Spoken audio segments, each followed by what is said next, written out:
Okay. Here we go, finally. Okay, recording started now. What you didn't hear was me fiddling around with the Super Nintendo for like 2 minutes, blowing into it, taking out the cables, plugging them back in.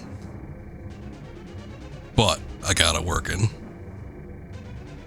Man, that is a fat border around the Super NES, though. I might need to change that.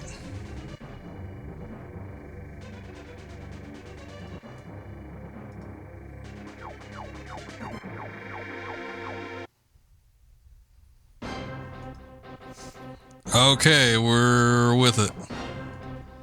Original Star Fox. Super NES. Game came out in 1993. Pretty crazy. Let me get rid of this. There we go. We don't need that RetroTink information. I'm going to change the crop just a bit because it's always different with any kind of game that you put in. Doesn't really matter if it's Super NES or not. But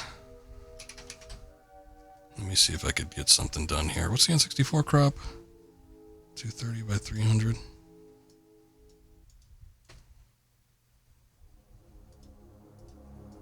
Let's do 330 by 400. It does feel like it's a bit much, but boy, is the screen really that tiny? I don't remember it being that small.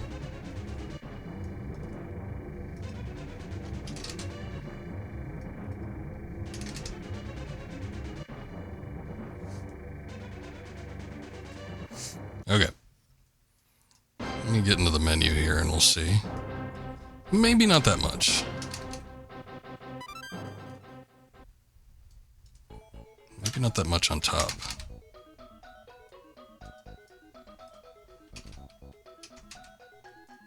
Maybe not that much on the side.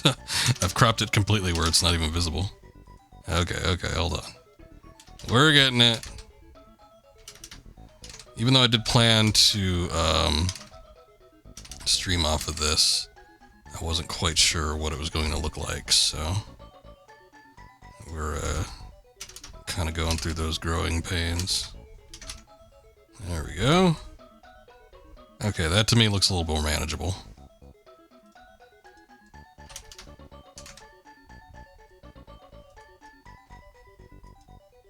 I think that works. Fills it out quite nicely. Okay, so I was talking about this game when we were doing Star Fox 64, or it might have even been when we were playing Jet Force Gemini. We were talking about Star Fox as a series, and I don't know if I talked about it entirely when I was doing the 64 version, but yeah, I was very familiar with this game growing up. This was, I think, the only video game my grandma bought me. She was not too fond of video games. She was very much a traditional person, and she preferred I get my entertainment out of like toys and I don't know, board games, that kind of stuff. She didn't like the electronic nature of video games. For some reason, she bought me this game. I think I just asked her, and it was weird because I saw this game at a Kmart, and it was a very odd setup because I think it was used, which I didn't know that Kmart sold used games. But I took a look at the video game section, and it came cartridge only, no manual, no nothing, no box, none of that. It's just the cartridge inside like a plastic case. It was really weird now that I think about it, because I don't know why Kmart would have been selling it like that. They don't strike me as the type of place that would sell used goods. I guess they're kind of defunct now, but still, back in the day. I don't know, it was just like another Target or Walmart. It wasn't too different from any of those locations. Eventually, over time, it became like lower and lower quality, but still, I think at the time it was comparable to the other stores. But I just remember seeing it there. It was somewhere between the range of like $5 and $10, and I asked her, "Can I get this? I really want this." I don't even know if I knew what the game was. It was just a Super Nintendo game. Had Star in the title, a little spaceship on there. See Fox McCloud on the side. And I don't think I knew what it was. This would have been probably late 90s-ish, maybe 1996, 1997. So a few years after the game had come out, for sure, but I was still very much playing the Super Nintendo. I think I got a Super NES when I was like 5 or 6, I forget. It might have been 6, and this one was probably one of the earlier games I got, so this probably pegs it in the time period of like 1996, 1997. But anyway, I didn't know what this game was. I didn't know what it was going to be like. I didn't know, if I was going to like it. I just saw that there were like spaceships, and I was really into Star Wars at the time, and it ended up being really good. I didn't know how incredible it was. I think I took for granted at the time the fact that you could render a 3D video game on the Super NES. I wasn't sure. I didn't have too many Super NES games. I didn't know if that was something that was possible or not. But it always struck me as, like a unique game that none of the other games I had kind of played like. So I thought it was interesting. And it was kind of like a cool thing. But yeah, the way they made this game work, I mean, this was like tail end of the Super Nintendo, right before like N64 and PlayStation, everything were coming out. And the fact that they got like as good of a game as it is to work as smoothly as it does, and we're gonna see there is quite a bit of slowdown, but I think it is sort of manageable. I streamed this game once before, and I think I did the easy path, but I think I'm just going to do the easy path again. Just to kind of like get the feel for it. I don't know if I've ever done level 3 path with this game. I'm pretty sure I've beaten it on level 2 and level 1 for sure, but I don't know if I've done 3. Star Fox team, our last resort is to counterattack Venom. Good luck. Good luck. See? It says good luck there. He says good luck in the text, and then he says good luck in the dialogue.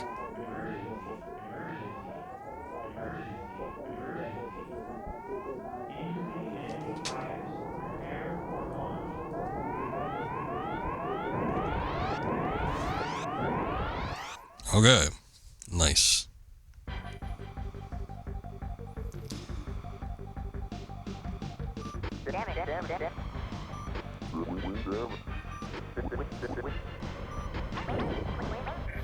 So in the when we were doing the N64 game, I had trouble recalling what Peppy sounded like. It was that. I had forgotten though. You think you're slick? You think you're cool, Slippy? I can do that too. Oh shit. Oh, I missed the last gate because I flipped around. I think he would have gotten a bomb in the last portion here if possible. We talked about it a little bit during the N64 one, but I think this game has the superior soundtrack for sure. I think it has more memorable themes, more kind of upfront themes. I think that the music in the N64 one is fine, it's serviceable. It's definitely got that, it's, the main Star Fox theme I think is definitely one of the Nintendo classics. But I think overall, I feel like the Super Nintendo just kind of had more of an emphatic soundtrack, and I feel like it fit. Each track definitely was tailor-made to each level, made everything feel unique, and I felt like it boosted the game that much more. And I'm not saying necessarily that the N64 version, the N64 game didn't have that, but I don't know. I didn't feel like it was as front and center as this soundtrack was. Oh, I missed it. I risked my neck going down there, turning sideways, and I didn't even get it. I don't know if we could have held it anyway. I'm not too sure how many of these you can hold. So the game, we see, it operates. It's not as smooth in the FPS department as a lot of Super Nintendo games are. In fact, sometimes it feels like it's running at like 10 frames a second, depending on how much stuff is out here. But it's serviceable, it's playable, I think.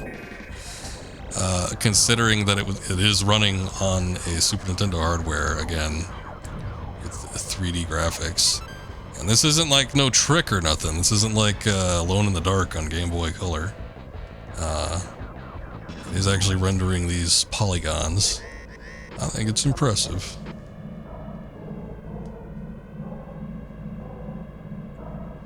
Yeah, every enemy He's got this little weird music that comes in on.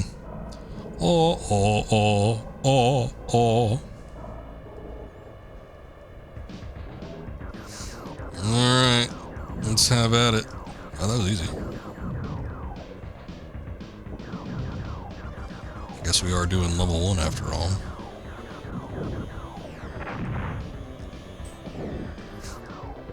So, it retains a lot of the mechanics. If you're familiar with the N64 version, you do have a lot of the same setup and everything. If you do your barrel rolls, your aileron rolls, you can whiff damage, which is nice. So you gotta make sure you keep up with that as much as possible. And look at that.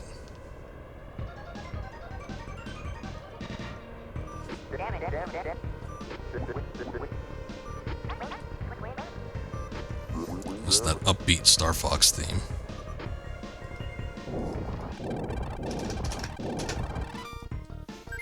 Alright. 95%. We almost got a little bit higher. I think you get another continue or a life, I forget. But just a tad more and we would have been up there. Alright, asteroid field. It's always a damn asteroid field.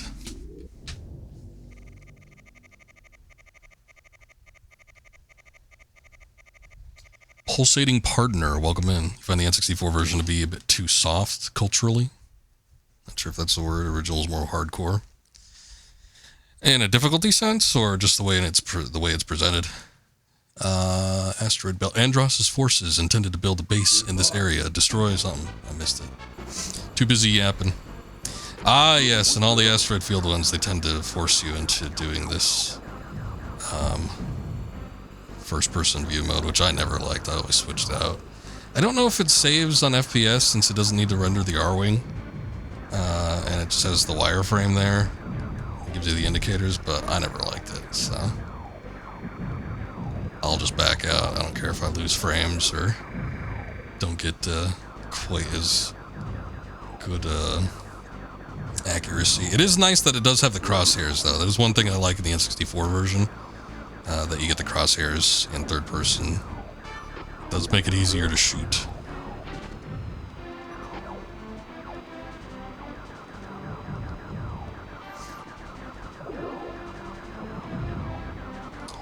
Presentation. Music sounds softer, less militant. Star Fox was a tech demo by Argonaut Software. Yeah. Yep. This was really a tour de force. I mean, a little bit late in the Super Nintendo's life cycle, but it was sort of ambitious for what they could run on the actual hardware, which we sort of touched on in the beginning. Sorry, Peppy. You should have shot faster. I mean, I think the 64... I mean, here's the thing. I think the 64... Star Fox 64 was probably the last great game in the series. But I do think it's kind of what solidified it as the Nintendo franchise. Despite the fact that, yeah, it's not really a thing anymore. Considering the string of failures that it's had. We talked all about this when I streamed Star Fox 64 last week. So I don't want to retread over most of the same things that I've already talked about. However, I do feel like because this one was so late in the Super Nintendo's life cycle, because it kind of wasn't, you know, as gloriously brought up as the Star Fox 64 was, it didn't exactly have that lasting mentality with the general public. I know a lot of people that didn't even know that there was a Star Fox on Super Nintendo. They thought Star Fox 64 was the first game. I'm like, no, there was one that came before. So I credit where credit's due. I definitely think they turned the game, because the 64 is essentially just the reboot of this game, but I definitely think that they turned it into something that is kind of more traditional Nintendo. Whereas this one, again, you know, as you say, it was sort of just a tech demo, but it still had that amount of flair to it.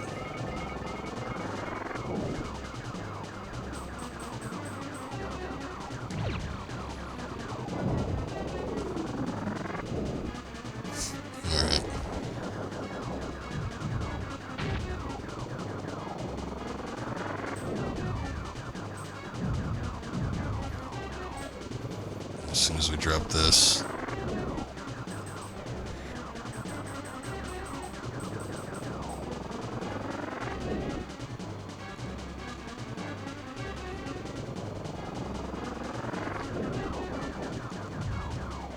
Alright, launch that.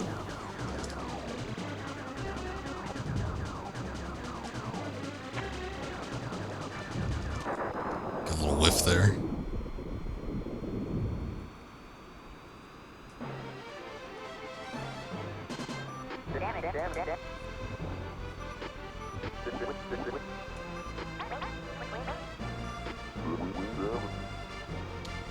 Oh, sweat.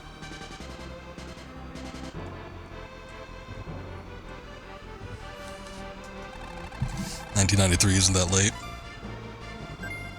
Maybe by today's standards. You have to remember console life cycles were a lot briefer back in the day.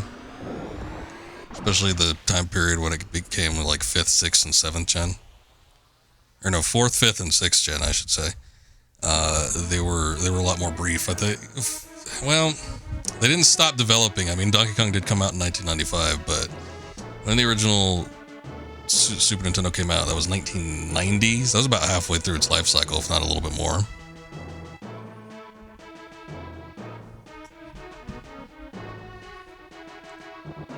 Super NES was popular until 1996, easily.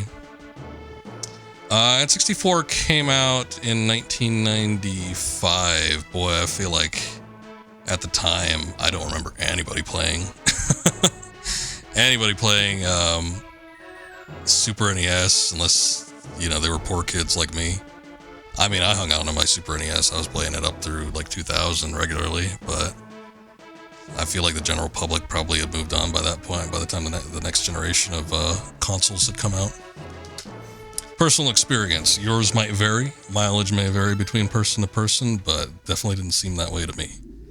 I felt like as soon as the N64, PlayStation, all those 5th generation consoles had come out, most people had forgotten about everything that was prior. Oh, Andros' Space Armada. I remember liking this one. Space Armada consists of powerful battleships. Destroy their energy cores. Good luck.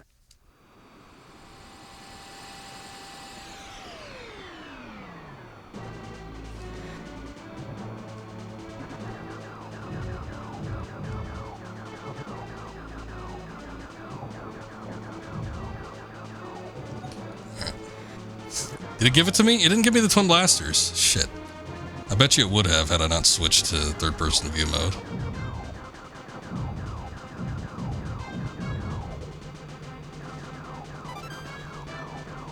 Oh. I didn't get her up right away.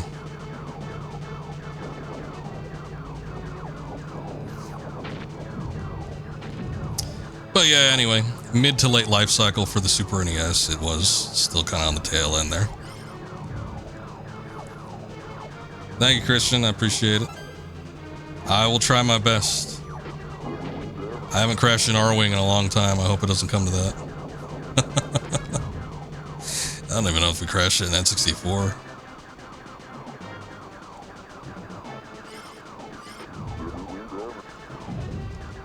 Ooh, yeah, let's head in. I think you can alternatively, like, not go in there.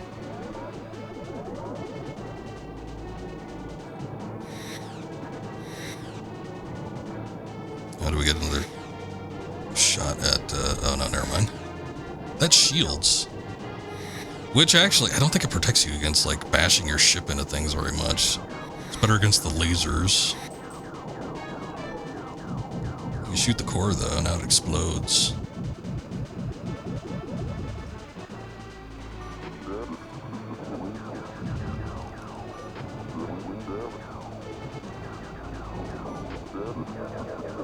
Falco, get out of the way, please.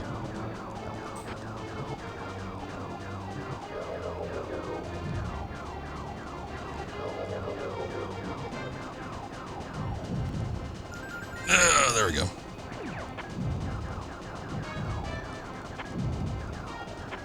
Okay. It is a good thing we got the shields, though, because I was able to whiff all those missiles.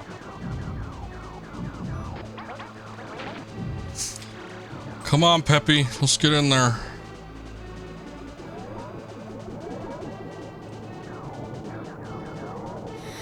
way at both doors.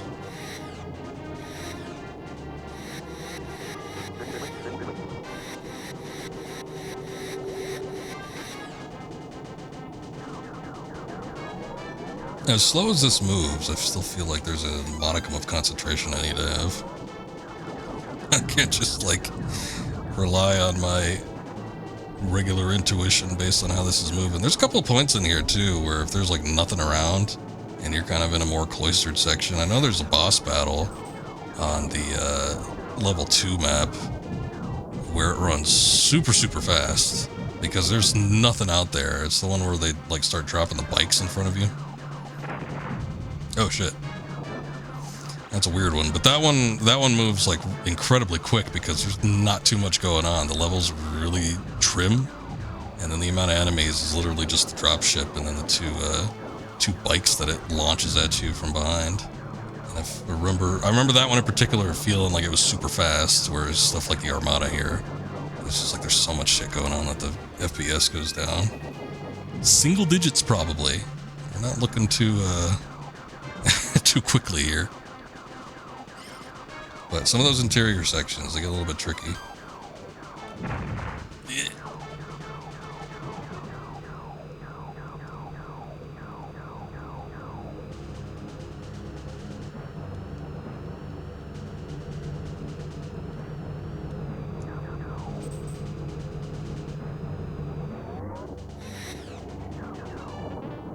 Hey. Ah, they're the tricky doors. You shoot them, they go in whatever direction they're gonna pump those symbols up at. As a child, I could never get these done. I usually ended up dying here. I still even hit it. I remember as a kid, I always used to clip the wings too. Not intentionally. Although I think there was a couple times I did it just to see if I could ram them into the side there. I thought maybe it'd be more effective when you go into the tighter confined spaces like these. But it seemed to be a problem with me when I just kept ramming into shit more often than not. Also, for slamming right into the wall there, I certainly didn't take that much damage. It must be a level 1 thing.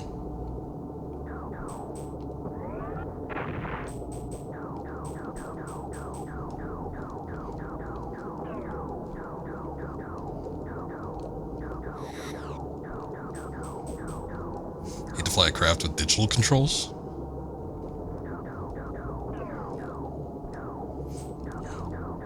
What do you mean, just like the Super NES controller? That ain't great.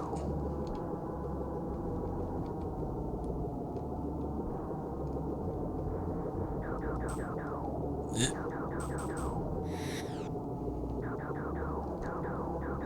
I was always very appreciative when it came to more free movement games. When analog sticks started becoming more a thing.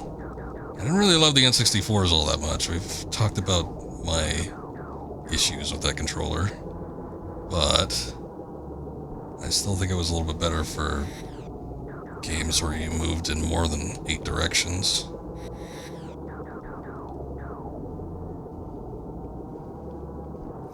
Using a D-pad to control these things. Sometimes it's finite enough where you could like make some fine-tuning adjustments on the side, but wasn't fun.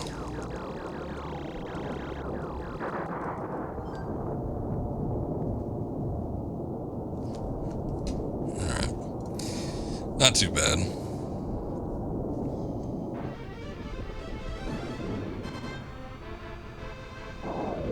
Wow, there it goes. Again, as a kid and being a big fan of Star Wars, it's like, I always kind of wanted there to be a Star Wars game like this, which I guess sort of Rogue Squadron ended up being that, but I don't know, it never quite felt the same to me. But Star Fox is a very on-rails type shooter, so there's something about the momentum when it's more planned out like that. And I never quite got the same feeling, even though I like the Rogue Squadron series. We played all of them, what, 1-2 years ago, something like that.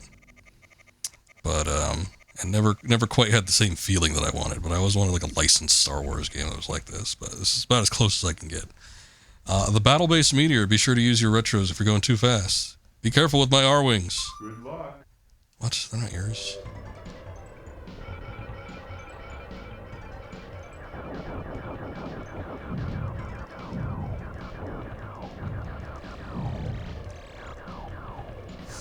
You got Rogue Squadron on GameCube. That was the first movie-looking game you bought.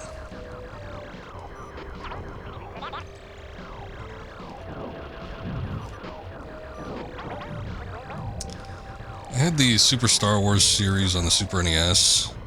It was another series that we streamed about a year or two ago. And there's a couple flight sequences in it, but they're not great. Especially the Death Star escape one. Mode 7 in it is fine. And I think some of those kind of like land speeder levels look pretty good. Very, very fast. You definitely get a sense of momentum with them, but like the flight ones in particular are the ones I'm talking about that weren't that great. There's the asteroid field in Empire. You know what? The snow speeder segment was kind of fun in Empire, I guess.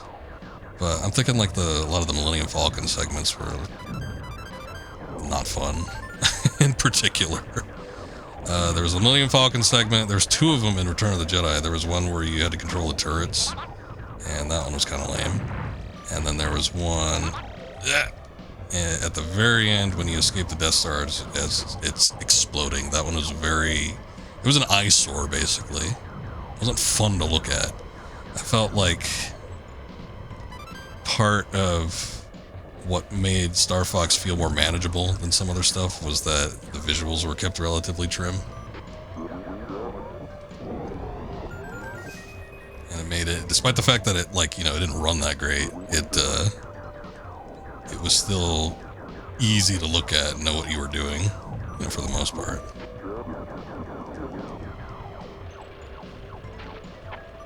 Yeah, that part ain't fun. The Death Star escape. I don't enjoy it anyway. I remember thinking it was super cool as a kid, but boy, I replayed it recently. Holy shit, I did not have a good time with that. Ugh, I didn't even get the bomb. Get a hold of yourself, Falco.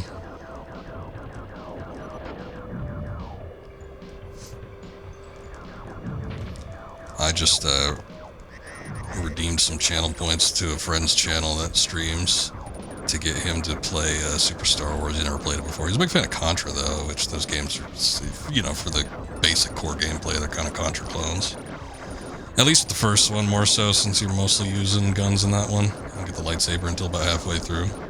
Lightsaber becomes more fun, especially when you get the, you know, the double jump, and you just kind of like axe everything that comes in contact with it. But, boy, I wish I could get him to play. He won't play anything that's not on PS4, unfortunately, so it's got to be that HD edition.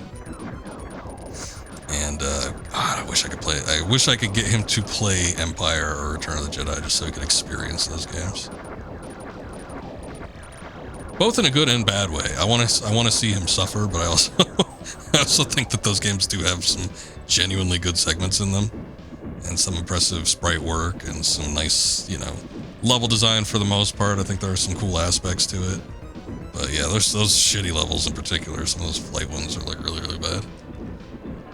There's the X-Wing one at the end of A New Hope. When you're doing the Death Star trench run, that one ain't great either. It's just like a big mess. Big mess of a bunch of shit flying at you.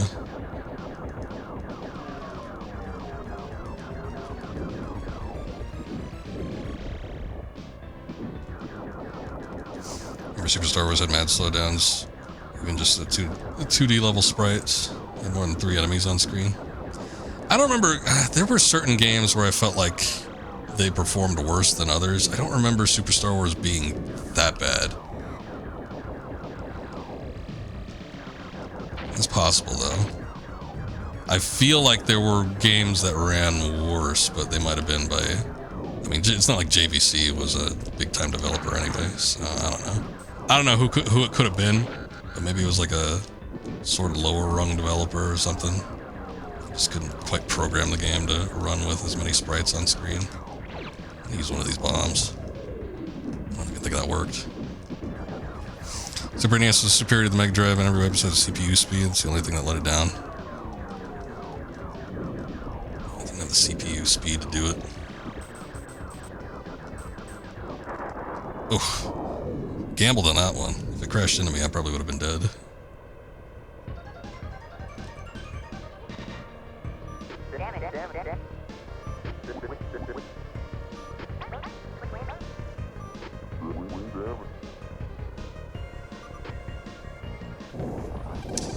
Honestly, growing up, I don't remember that many people having any sort of Mega Drive or Genesis or anything like that. There was one or two kids, but most of the people I hung out with always had the Super Nintendo, so I never got to experience most of the other stuff. I think the first time I ever played Mega Drive was, oh boy, I was visiting some family down in Louisiana. One of my cousins technically had one. Ah, Venom, the final goal. Andros is hiding on Venom. Fox, you must find his core brain and destroy it. Good luck. And honestly, I don't even know if I knew that it was a Sega console. I think I just thought it was a weird Nintendo. Thought it was a weird Super Nintendo. Had an odd controller. It had one of them weird third-party controllers. Only had 3 buttons on it. But, yeah, I think that was the only, like, growing up, that was the only time I played anything on the Genesis was just, Sonic. And, you know, at that age I wouldn't have noticed anything about the CPU speed or how many sprites were on screen or how fast it was running compared to anything. The thing about the Super Nintendo is that, like, depending on who developed the game and what was in the game itself, it's like every game ran differently. And I guess that's still the case. It's like there's a lot of different variables in how games perform based on what engines they're running, who developed it, what they put in it. So, especially with just like 1, maybe 2 games on there, I wouldn't have noticed much of a difference. It's something interesting to think about, though.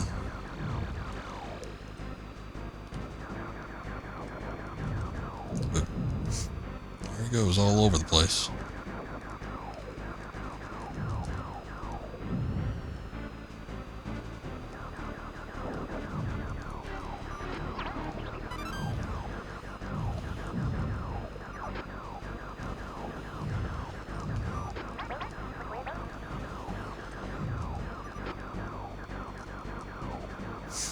Well, PAL consoles and Europeans, they were usually running at different wattages, usually lower than most American standards.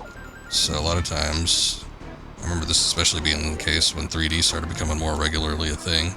But like Legend of Zelda in particular, I think that PAL versions of that ran at like 13, 14 frames a second. And it's like, you got, I think, at least double that in the States, but that was just what they could manage. But fortunately, that shit kind of stabilized. People found workarounds for it.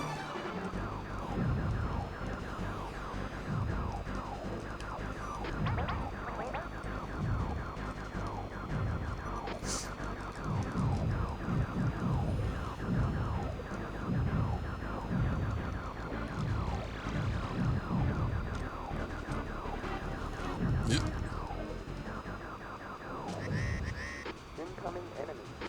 Aw, some kind of centipede.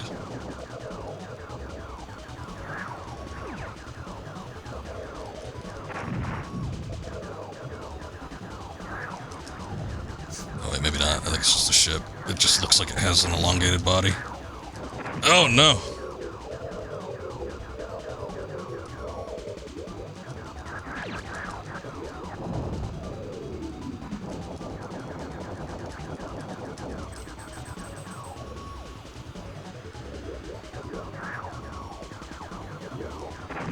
Oh, these missiles are gonna be death of me.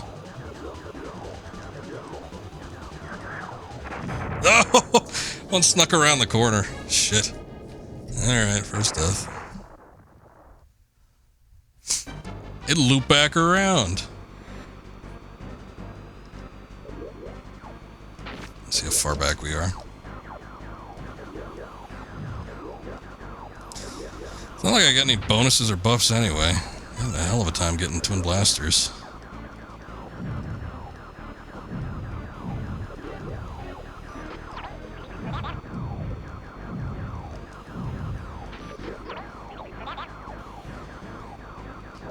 swear to God I could read when this game first came out, but I was, like, misread everything. We were talking about how I thought Falco was saying boogie instead of bogey. I think it was mostly because the text was popping up while the gameplay was happening. It's like I couldn't look at it at the time. I'm like, what? What are you saying? I remember, oh shit, man, I'm losing a lot of health. I remember thinking that Peppy kept saying friend instead of fiend.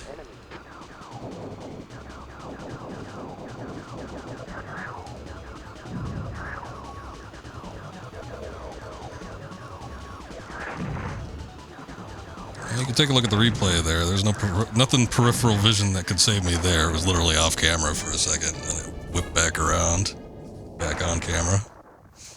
If I had moved a little bit further to the left, I might have been able to see it, but positioned as I was, it was not easy.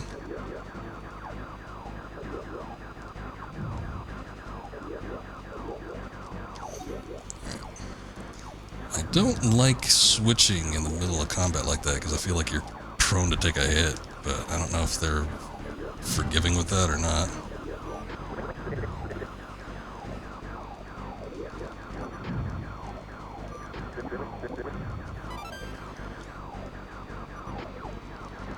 Damn it, Slippy, stop getting in trouble. Oop. Ah, look, you get to see the little pilot. Little sprite fly out of there. Nope. Okay.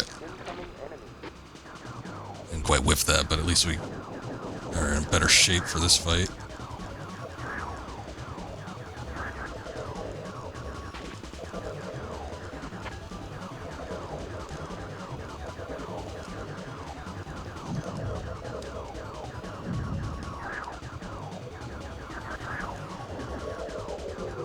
Okay. I don't think any damage taken. We've already gotten to this stage here, so that's good.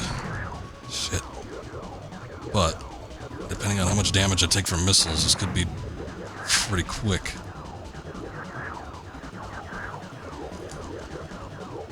Oh, the life bar resets. I didn't even notice that. Just changes because there's 3 of them.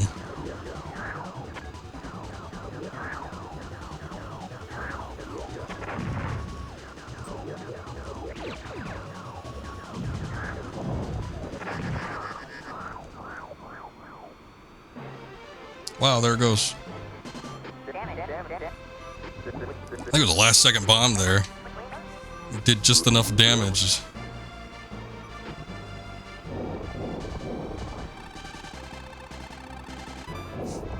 %, better than expected.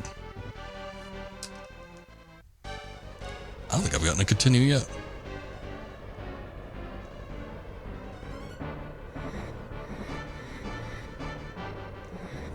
Yeah, this is the classic music. Okay. That is not what I thought I was going to do. Is a trick.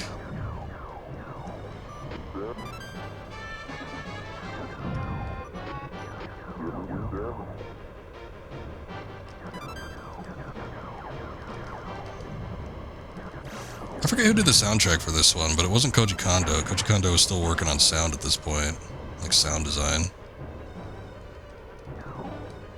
Okay. Never mind then.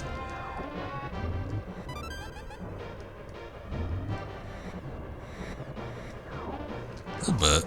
Oh, I messed it up again. God damn it. So my brain can't comprehend it. Don't go where the arrow points, basically.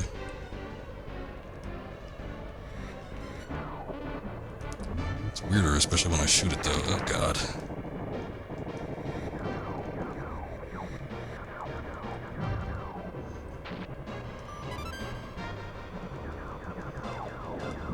Slippy, God damn it.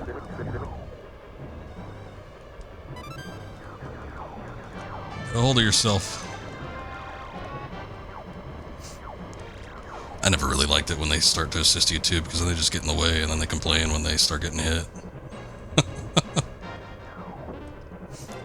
Stop hitting me. Get in the goddamn way.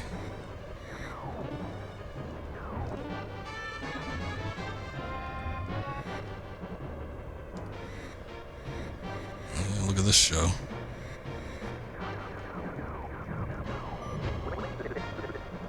This is the second time this level. Okay. That's a bad move. I wanted to see if I could hit it. Ah, I didn't take that much damage. We're fine.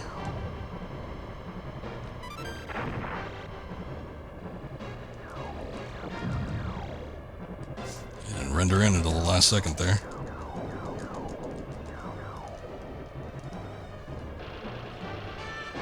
Oh yeah, this.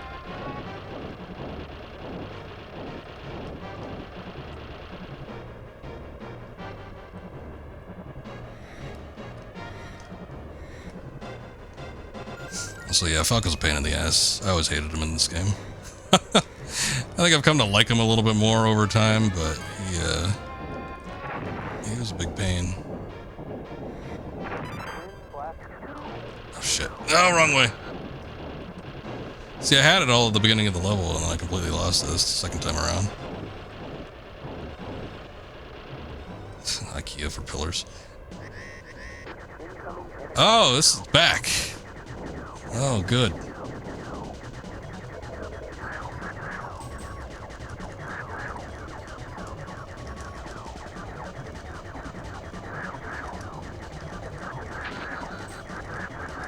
Didn't whiff it that time.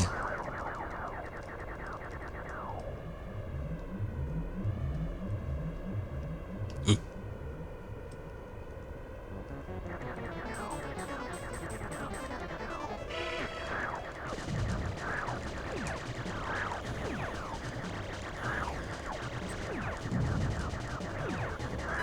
Need that health.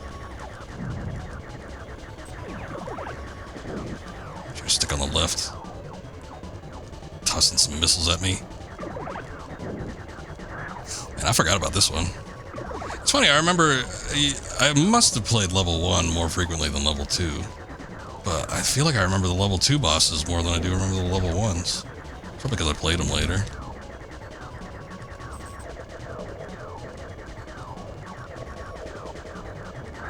I don't even know what level 3 consists of. I do not remember that one at all.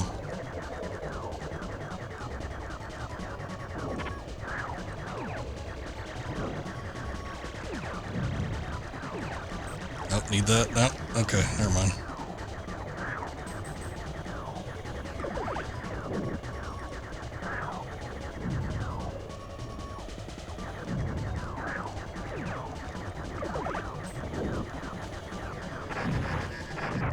Shit. Those last two at the end there. You want to play this now with turbo controller options? Hold the button spam. Hold button to spam. Button pressing. Yeah, it'd be nicer. I used to have a Mad Catz controller. Oh, this is fun. Hold on. No. How do you make it? Okay, you can make it smaller, you can make it larger. How do you make it trail? There it is, okay. It's the B button. No, it's the A button, sorry. I used to get game overs just so I could play around with this thing.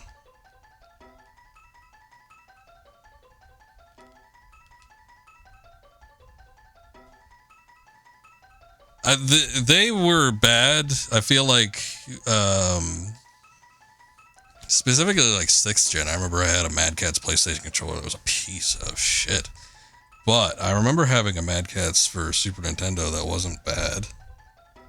The only reason I still don't have it is because I had a bird. And if you ever had a bird before, they love chewing on cables and shit. And it chewed that cord right up. I think I still have one of my OEM Super Nintendo controllers that came with the original console, but it got all chewed up. It's like wrapped emphatically with electrical tape.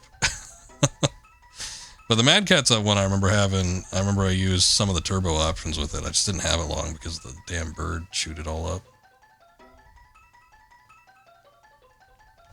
I never got I don't think I ever got third-party controllers after the I remember I had a PlayStation one that was absolute shit. And it was like after that, I was like, yeah, maybe I shouldn't get these anymore.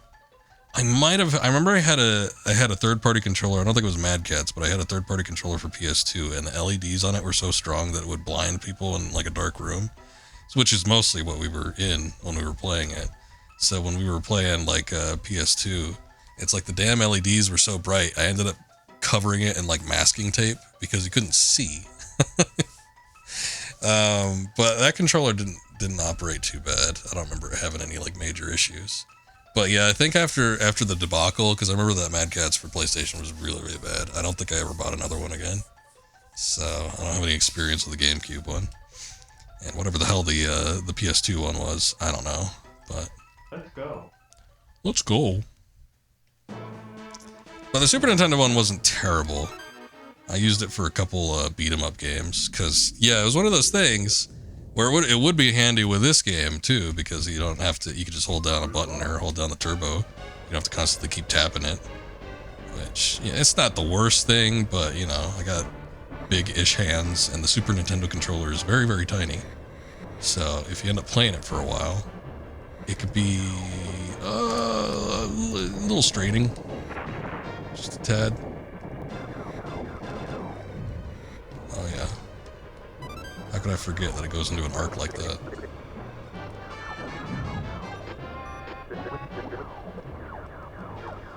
Yeah, one of my friends had a Game Genie, and I was always fascinated by what that was. And it was, you know, it was just a Game Shark, but I never had the Game Genie. I had plenty of Game Sharks, though. Like, I had 2 Game Sharks for PlayStation, and then I had one for PS2. I had an action replay for Game Boy and DS. And it was always just fun to, like, mess around with stuff. Just to see, like, the weird glitches and stuff that you thought, oh yeah, this is totally meant to be this way in this game. It's just like the developers or whatever. They didn't want you to see it so easily, but no, it's just like weird shit that it was never intended.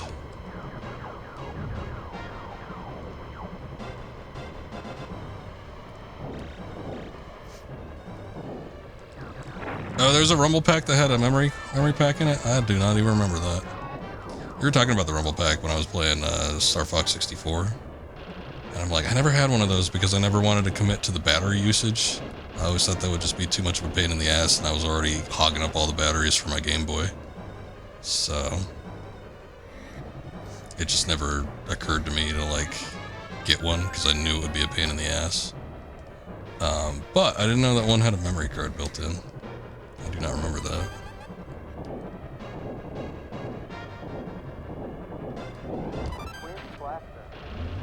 Okay. We got it this time.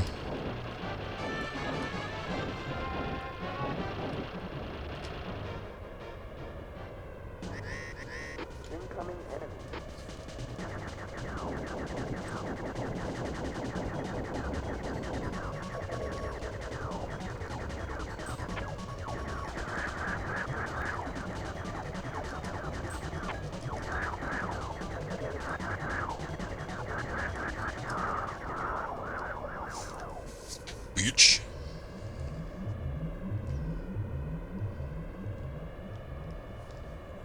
That cards turn up bilinear filtering. That would have been fun. I don't know that I ever consciously had that. Well, you know what? I didn't have... So the N64, I didn't get until the 2000s. So when I did play them, I never really played them to any great extent, except just to finish a game. So I never got, you know, any sort of Game Genie or Game Shark or for that one. That was mostly relegated to most of the other consoles. For that generation, it would have been the PlayStation for sure. Oh.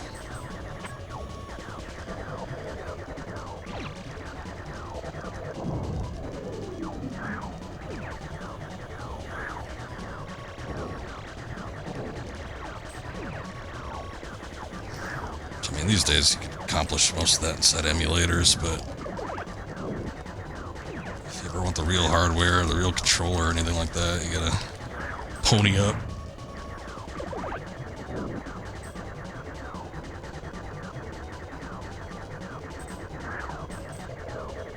Whoa!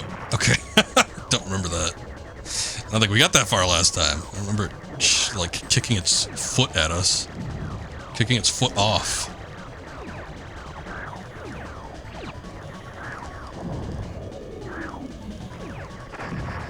Oh, come on. It's almost dead. No! Damn it.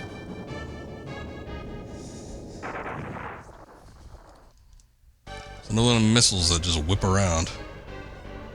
Whoa, whoa, whoa. Okay, jeez. Christ, checkpoint starts you right off in the thick of it. Okay.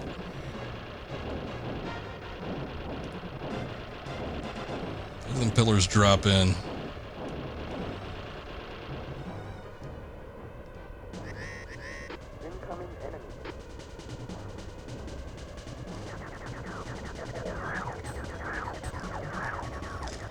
Super NES CPU ran at 3.58 megahertz clock speed. Super FX Super at 10 megahertz. Must be why it got so hot.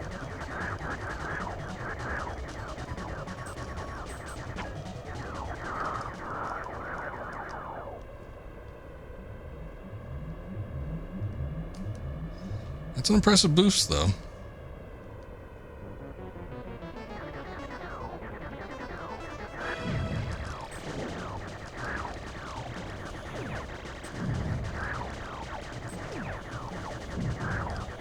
Oh, damn. I never know when I'm going to hit it and when I'm not. So I always preemptively just try to, like, move to the side. I didn't need it there, but it'd be nice to reliably be able to hit it and then get the gold ring. Ooh.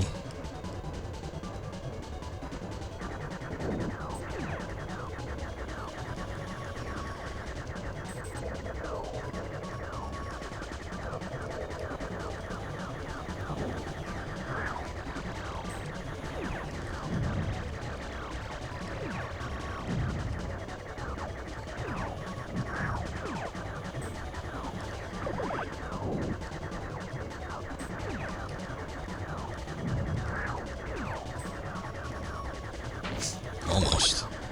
Almost got the gold ring that time.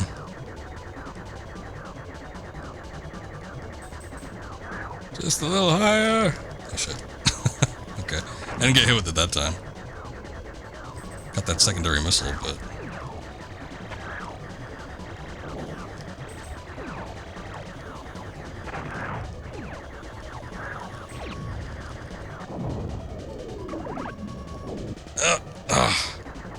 Yeah, see, I could have used it that time.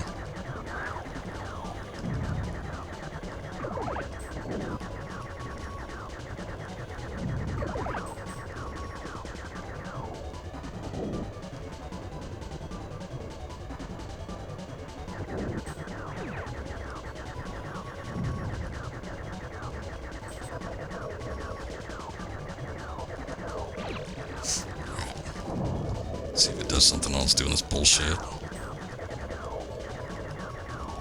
Son of a bitch, I don't think it took any damage.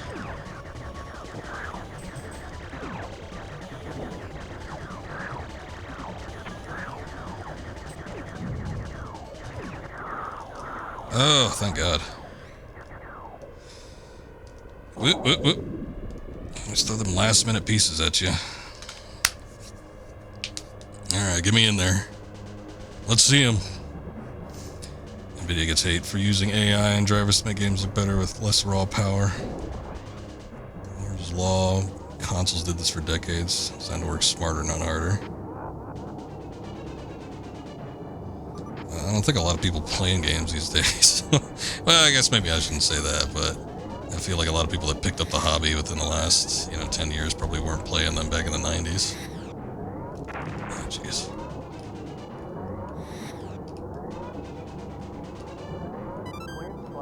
See, this is one of those levels where, like, God, there's nothing in here, so it just picks up in speed phenomenally.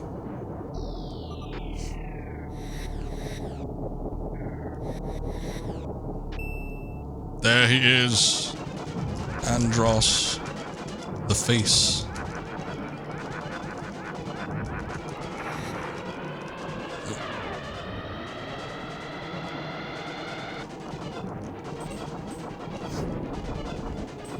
See, when I was doing the N64 version, I was trying to do the retro boosters to see if I could get out of it, but I think in the N64 version you need to use a bomb. I think you can still use it though, hold on. Let's see.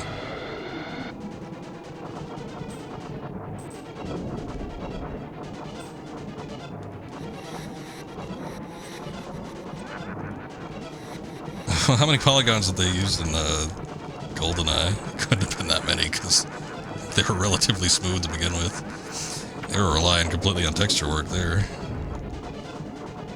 There he is, the cube.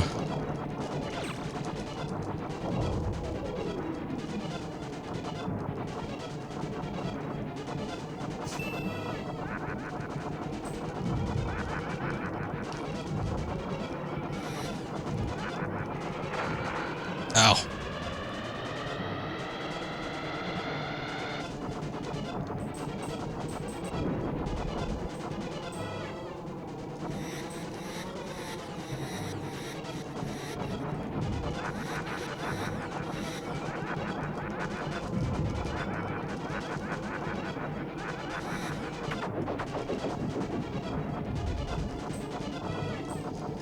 I feel like in the later levels too that they, oh hey, we got him. They changed it up where you had to hit him on a certain side. You couldn't just hit like the cube anywhere. There was like some other section to it. I forget. Probably.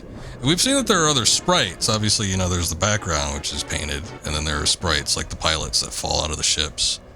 But yeah, that might be the only set of polygons that's got texture on it. And I mean, really, it's just like the portrait, so it's not like it's anything too phenomenal, but hey, when you got a theme going, all your untextured polygons, you stick with it. Leave that texture work for the skyboxes, the space backgrounds.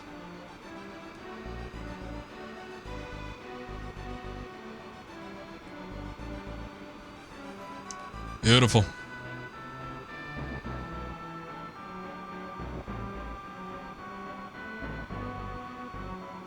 It's got to be mode 7. Because you'll notice it in particular when they like fly towards the screen. Sometimes they fly out and you don't really see them, but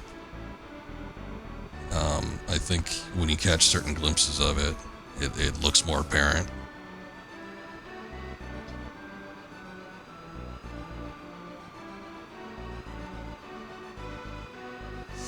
That was a little bit rough. I don't know if we could do it. I was a little worried we couldn't. But I knew it's the level 1 I've done multiple times. Level 2 I've probably done a couple, but I know I've beaten that one too. And again, I just remember level 2 more frequently. This is Corneria, Pepper speaking. Congratulations on a job well done. Roger. I'm heading back to Corneria. Guy just having a conversation with himself.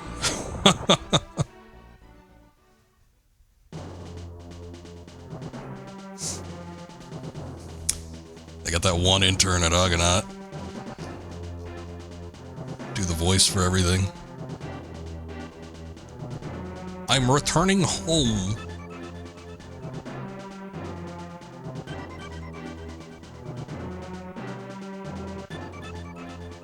Oh, that's the one I was talking about earlier, I'm pretty sure. The highway in the sky, that's the one that has the carrier. It's got the drop carrier that like drops the bikes behind it. Yeah, that was the one I was talking about earlier that moves especially quickly because that level is nothing. It's like, you know, you have a couple polygons flying at you to make up the roadway, but it has less than most other levels. And then the only enemies on screen are the, I don't remember if it shoots missiles, I don't think it does, but it's just the carrier and then like the bikes it drops, which I don't even know if they were polygons. They might have just been textures. I don't know. It was a weird one. But yeah, that one always stuck out to me.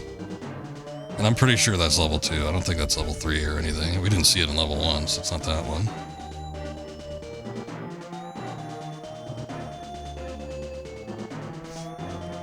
That one's not mode 7, so it's basic background scrolling. Well, and the speed I was just in relation to how much shit happens in every other level. So it's not even necessarily the motion of the background itself. It's just like everything feels more fluid because there's nothing going on in there that would be hogging up any of the other resources. Oh, we've been missing all the enemy names. Oh well. I'm sure you could read it if you're so disposed. Look at them lips.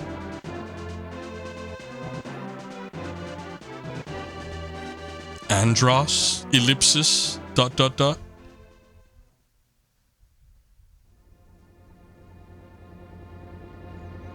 Star Fox.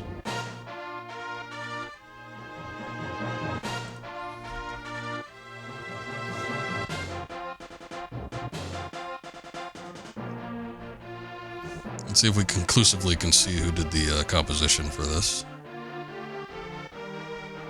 That's what I'm most curious about.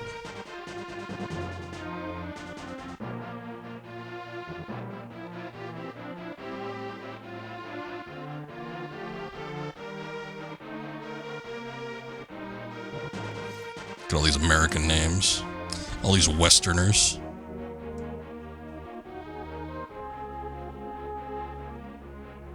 God, this track is really good too.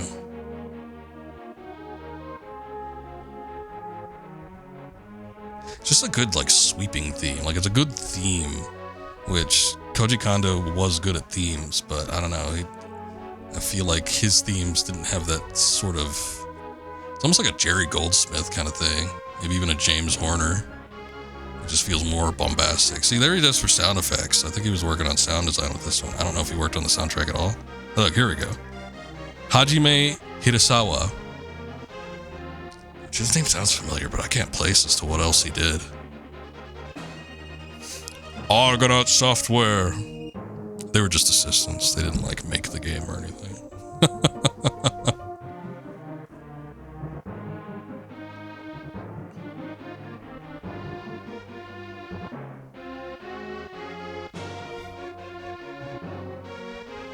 Lawnmower Man vibes in the Andros battle. Yeah, a little bit. A lot of early 3D stuff kind of has that flair to it. Well, you are a well of information, partner. Brain just goes on a flow. Robin Beanland is your guy.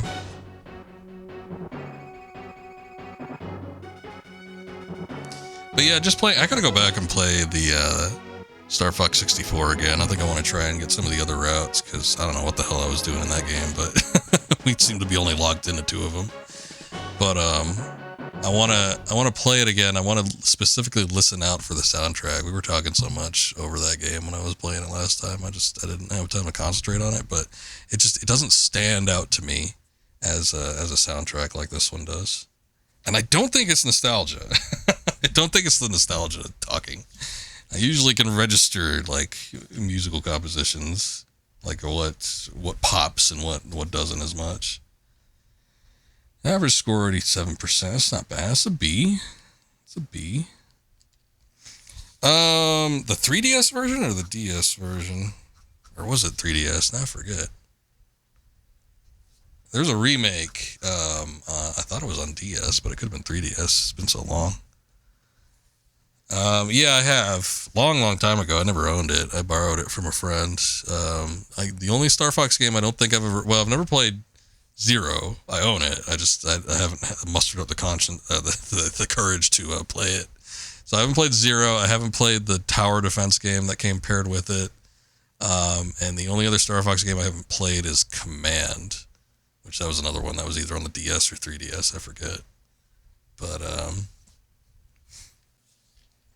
oh, you know what? I haven't played. I don't think I played the final iteration build that people found for Star Fox 2. I played a very, very early one, but I think since then there was like something found. I don't know if it had more levels in it or what, but I'm pretty sure there was another one that was unearthed at some point, and I haven't done that one yet either.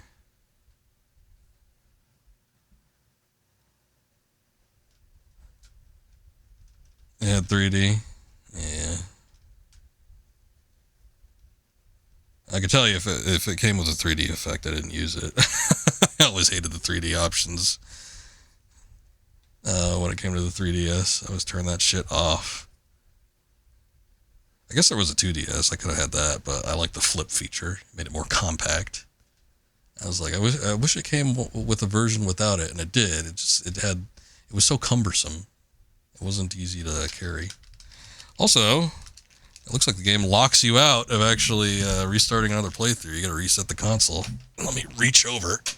There you go. Check out level 2. See how far we can get. I'm not going to say we barely made it through one. I still had to continue left. Couple lives, but we kind of had a rough time getting through level 1. So we'll see what level 2 is like. You know what? I remember Sector Z. I must have done level 3 at some point, but I don't know if Sector Z was the last part I got to or what. I don't think I've ever beaten level 3 though. Shit was too hard for me.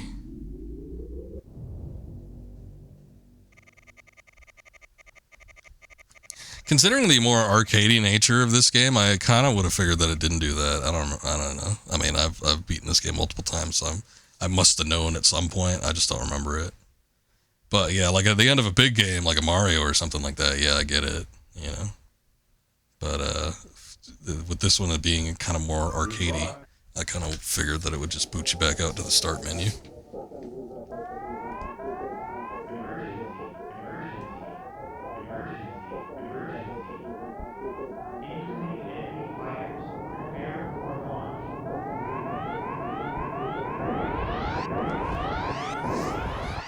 Maybe Mario World and a Sea Ferry to Ireland, but it was in a cabinet unit.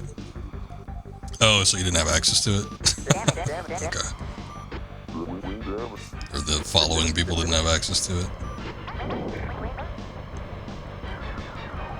Yeah, that'd probably be a pain. Whiffed your bolt.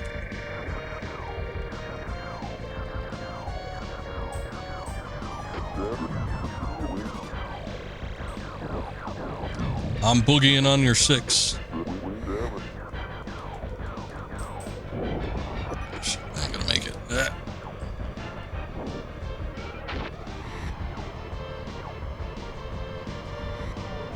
Hey, there it is.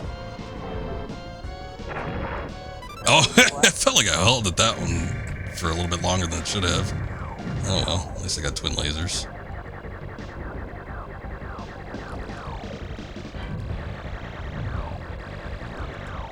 Yeah.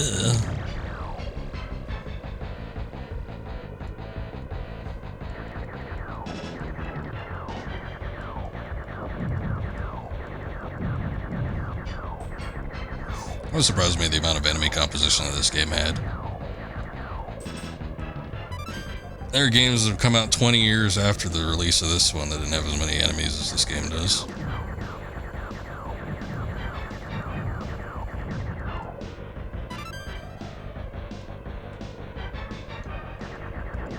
Old twinsers, the old twinsies. What was that? Oh, wait. Never mind. That wasn't something I needed. Oh, I need that though, maybe. Sorry, Peppy, I'm doing something. Yeah.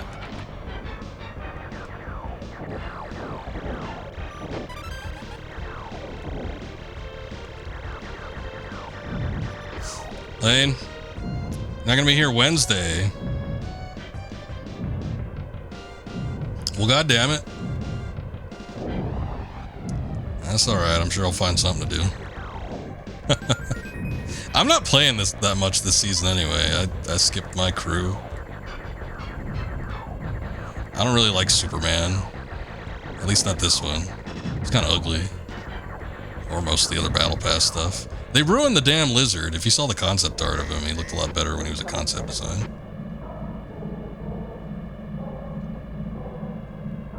Played a lot this season. You're already halfway through the Battle Pass.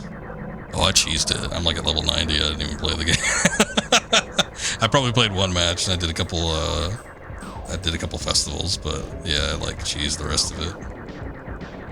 Just in case, if I do come back to it at some point. You do tycoon maps. Literally just stand there beating a box. You don't even have to look at it. Gets you experience.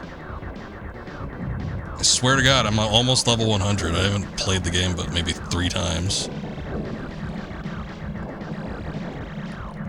I don't really like most of the weapons on this one either. You know what? For as many people that bitched about the Star Wars season, that was probably one of the better seasons I played. Granted, I only started playing in October, but still. I had fun, damn it. At these damn superhero things. I don't know, I fell asleep. How long does it take? I fell asleep for like an hour. And I woke up and there was like 40 levels gained or something. I don't know. It doesn't take that long though. I just AFK'd it.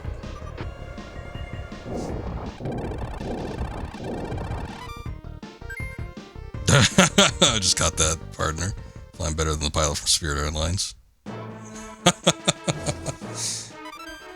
Well, I damn well better hope so.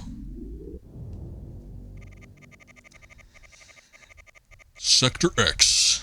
Andros' forces intend to build a base in this area. Destroy their rock crusher. Good luck. Love Spirit, so cheap.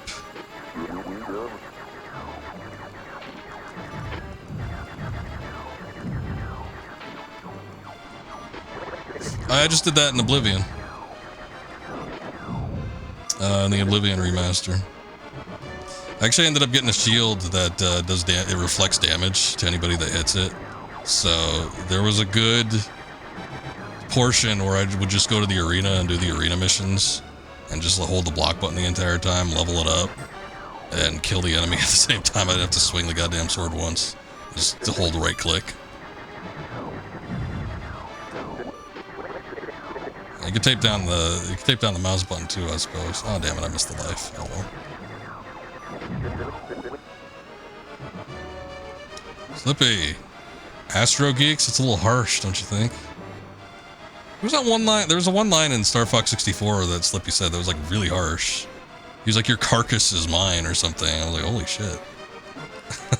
Calm down, Slippy.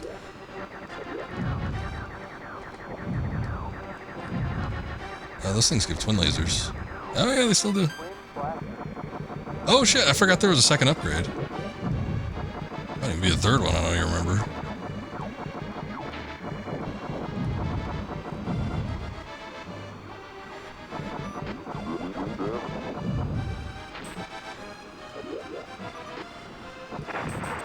Yeah. Shit, a little late with the shields.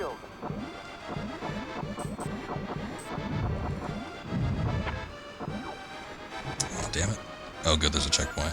Okay, that'll restore at least half my health, I think. Whoa, Jesus! God, that is spinning fast. Get lost, you friend.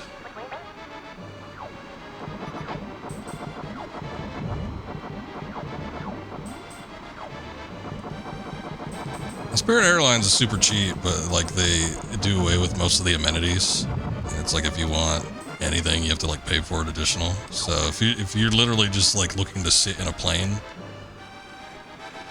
which is I don't know. I feel like most reasonable people would do that. You know, it's a pretty good deal. But if you're like one of those frequent flyers or something that expects, you know, a bunch of free shit on your flight, that ain't gonna happen there. A little busy, Slippy. Almost called you Peppy.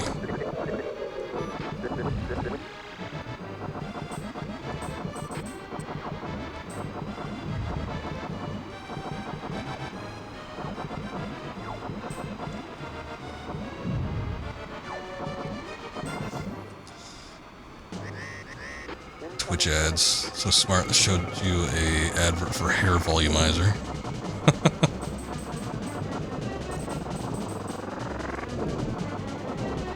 I keep getting Spanish ads whenever I watch somebody. I guess granted I do live in the Southwest United States, however, oh son of a bitch. God damn it. I knew that was going to happen. I tried to veer out of the way, but it was tilting in just the right particular manner where it crashed into me. However, I myself am not a Spanish speaker, nor do I sign up for any sort of Spanish linguistics on Twitch, so I don't know why they keep showing me Spanish ads outside of... Maybe it has something to do with my region.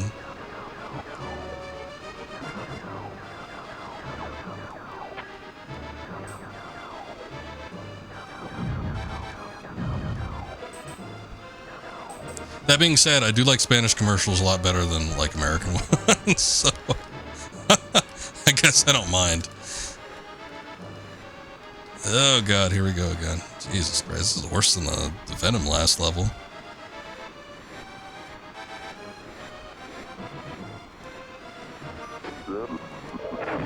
Oh no, Falco, not you. You're the competent one.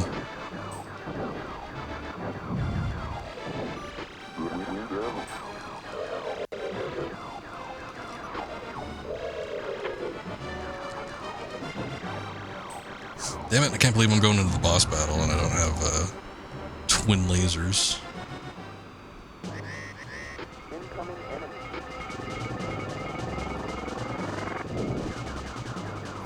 Twitch gives Urdu ads if they live in Birmingham. Probably. Wouldn't put it past them to show anything.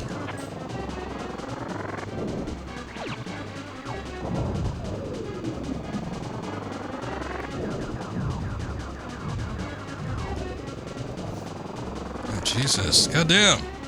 Go away. Whoa. Okay, we still had one on the side here. Holy shit. I thought I had gotten all of them. I guess the bomb didn't take care of everything on that one side. It left one standing.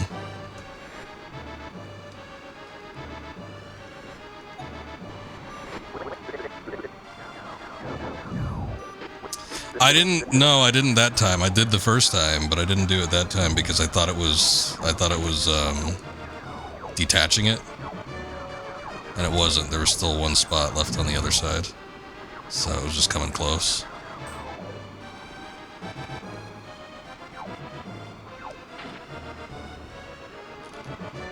I didn't think I needed to.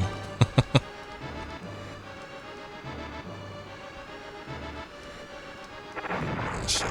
Ah!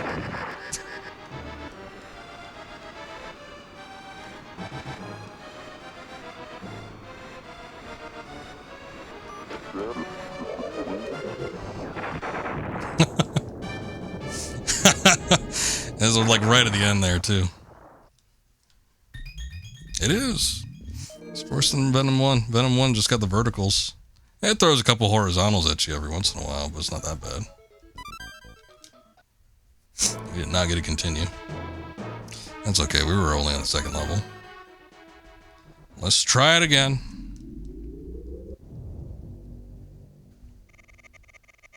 The thing that startled me was how fast some of them were moving.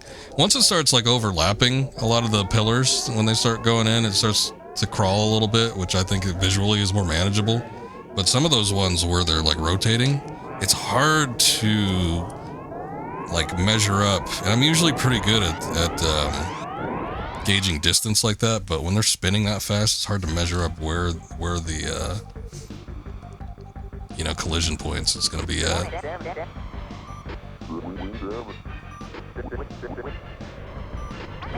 Alright, well thanks for stopping by. I appreciate chatting with you. You have a good browse.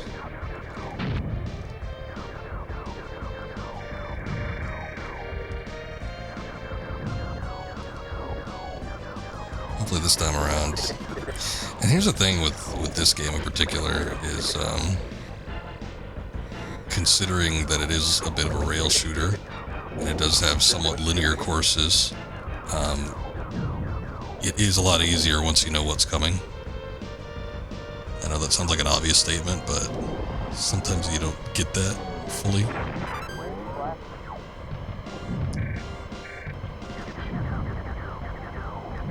Although with this one, I think it'd be a little bit more pertinent for some of the later levels. I do remember some of the later levels once you like get past level 1.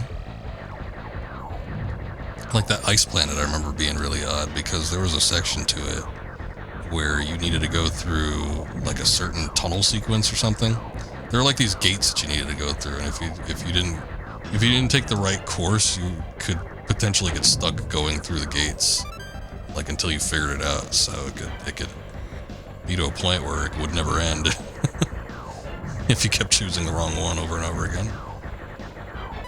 I would think most people would figure that out eventually, but you never know.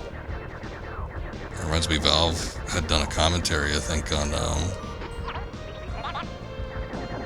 was it episode 2? Yeah, I think it was episode 2 of Half-Life. And they had done a segment where you go through these caves, and if you took the wrong turn, you would just continually go into a loop. And when they playtested it, they found that the majority of players just kept going into a loop indefinitely. They just kept taking the same route. They never questioned why they were going around in circles. And they said, you know what? Maybe we shouldn't incorporate this. Right, time to boost. Hey, I got it that time.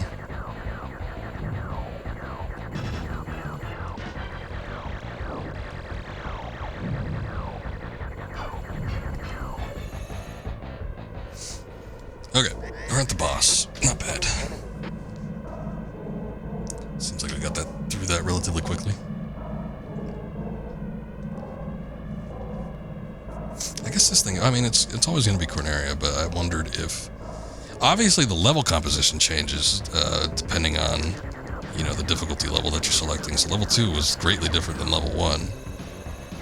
But the boss and everything's still the same. And you're still doing, you know, Corneria.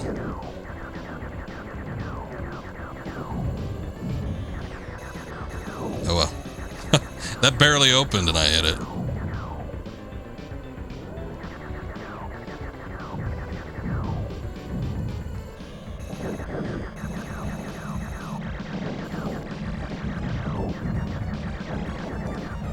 Okay, time to break. See, that's one of those segments. I feel like they didn't do that much in level 1, where they have an enemy that whips so close to you that it could potentially come into a head-on collision.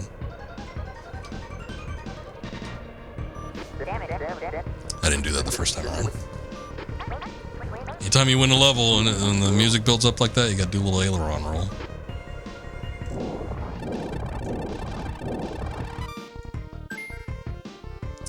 Damn, 95 again.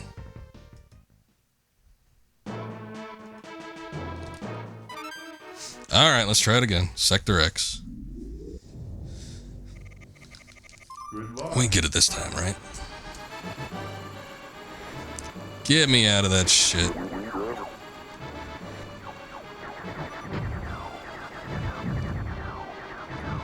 I don't want to look at it.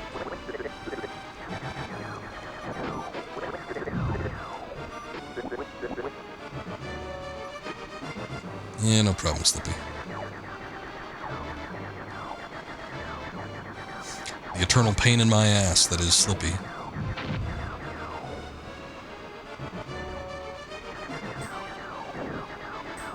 I threw him off course.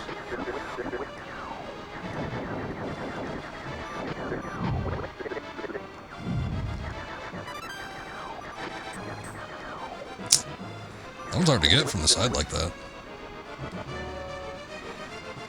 Whoa. Slippy, what the hell? He's phasing through the bricks. Or whatever, the pillars.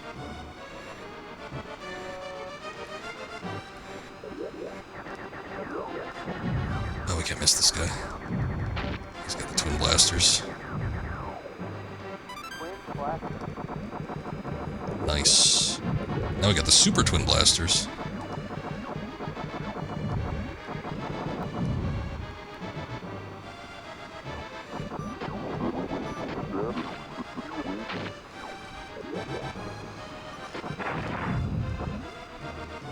Damn. Could've used that. Oh, there's a checkpoint coming up, though. Although, I have half a mind not to take it. I'm gonna take it anyway, but still. Like, it's not that far removed from the beginning. considering that you potentially could get the twin blasters and everything before getting to the boss battle, I would almost rather start the level over from scratch.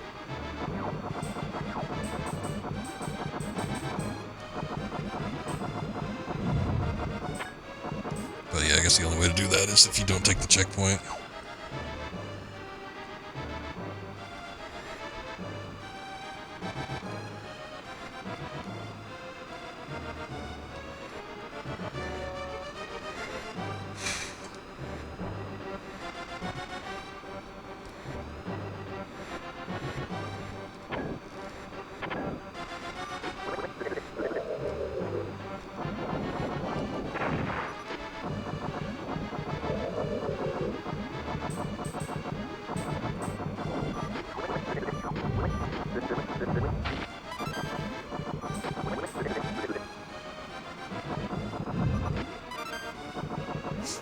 We got a little bit of health back, so that's good.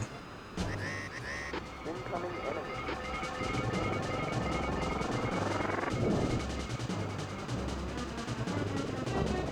Okay. I'm always hesitant to start shooting because I think there is a little bit of AI going on where it won't start opening up for fire if you immediately start wailing on it. Yeah, see, I tossed a couple shots in there and it didn't fire. Oh, Jesus. Okay, didn't expect that.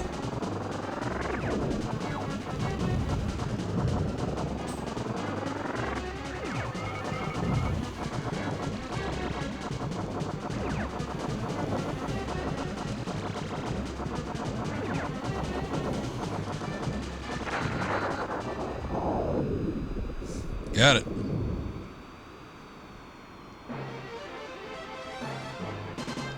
Oh, they didn't let me do it. They took control away from me before the sting happened.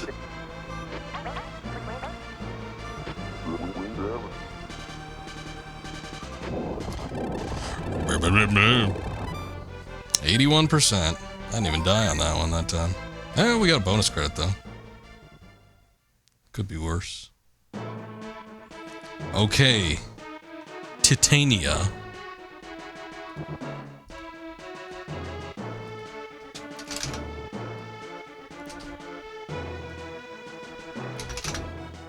Hold on.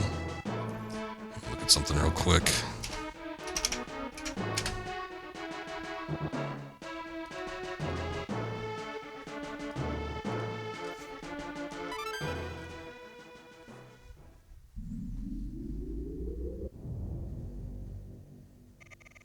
The planet Titania.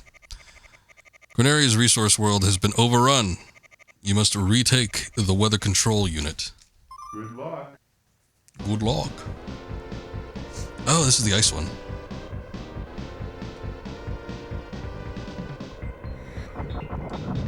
That's a damn weird level. Love the weird little spider walkers. I remember the first time I saw these things, I was amazed. I was like, holy shit, that's not... Didn't even know you could put those types of things in this game.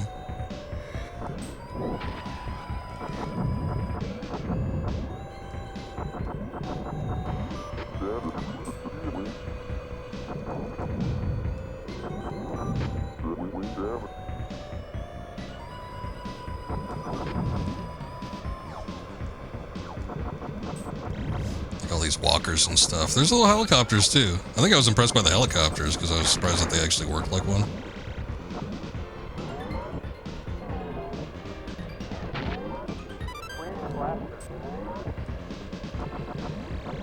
Okay, so it doesn't appear that there's a better upgrade than the secondary twin blasters.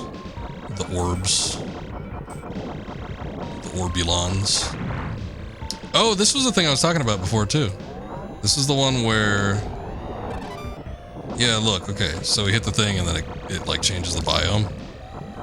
It's kind of neat. But that was the thing I was talking about, where if like you keep hitting the same gate, like if I kept going into the center one, we'd just continually go through the center gate, and it would never ever change. Damn, that wasn't worth it.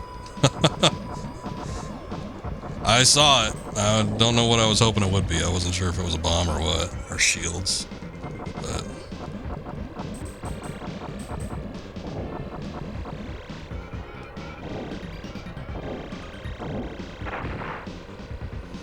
always hated these gates because there's a big pile of shit.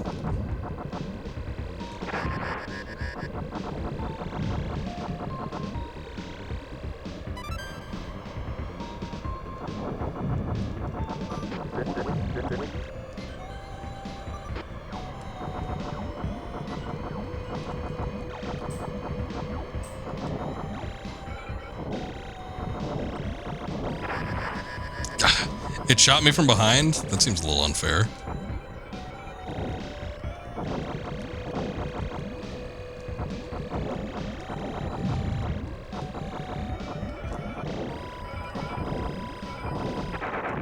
Oh, Jesus.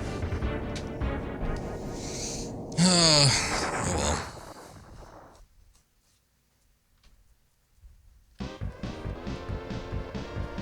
well. Occasionally. I haven't...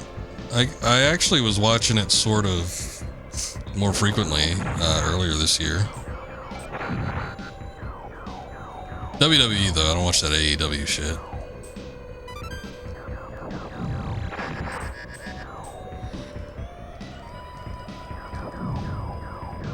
Oh, you're going to SmackDown, nice. Well, I haven't been to a wrestling taping. I haven't been to a live wrestling show in a minute. Last time I went to one was probably 2005-ish.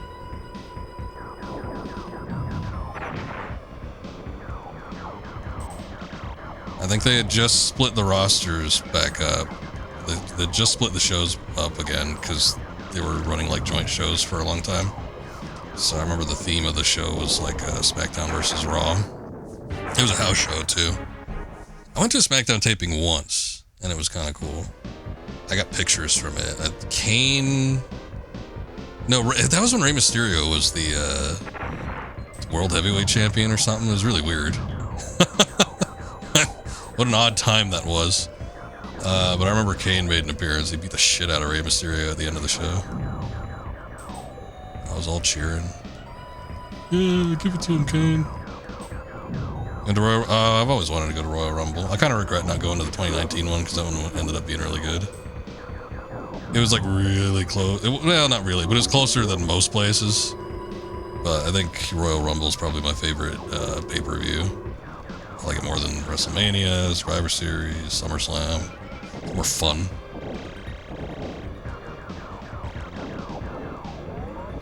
But the 2019 one was the time where it was like the Brock Lesnar gauntlet. That one ended up being really good. I wasn't sure what it was going to be like. But like Lesnar entered number one, and then everybody had to like beat him basically. So I think the Drew won it. That's when they first started his big push.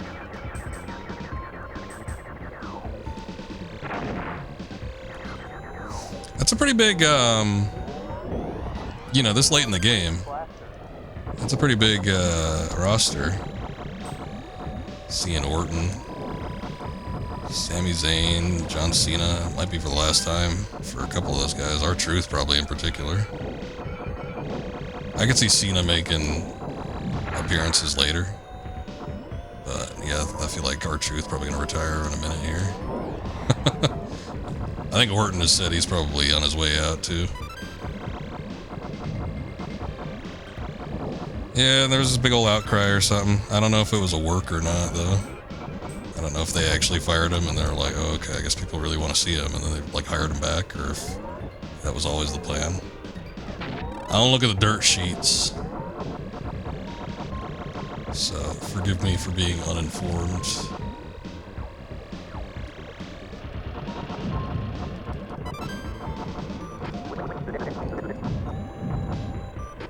Hold on.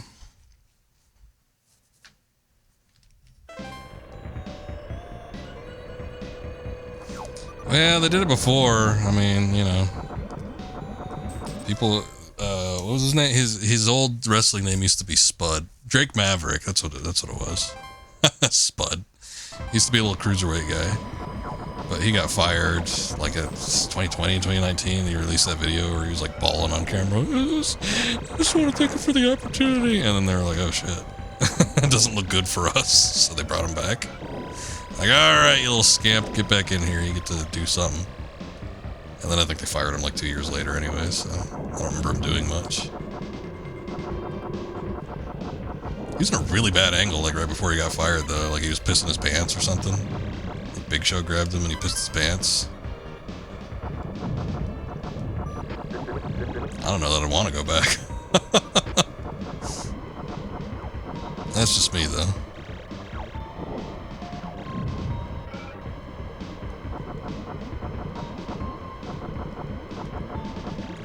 But anyway, I don't watch. I mean, I used to watch like pretty regularly. Late 90s, I think, when SmackDown kind of first became a thing. Maybe a couple of years into that. That's kind of when the height of my watching. And then I watched up until about 2005 or so, and then that was when I kind of fell off. I wasn't really digging what was going on.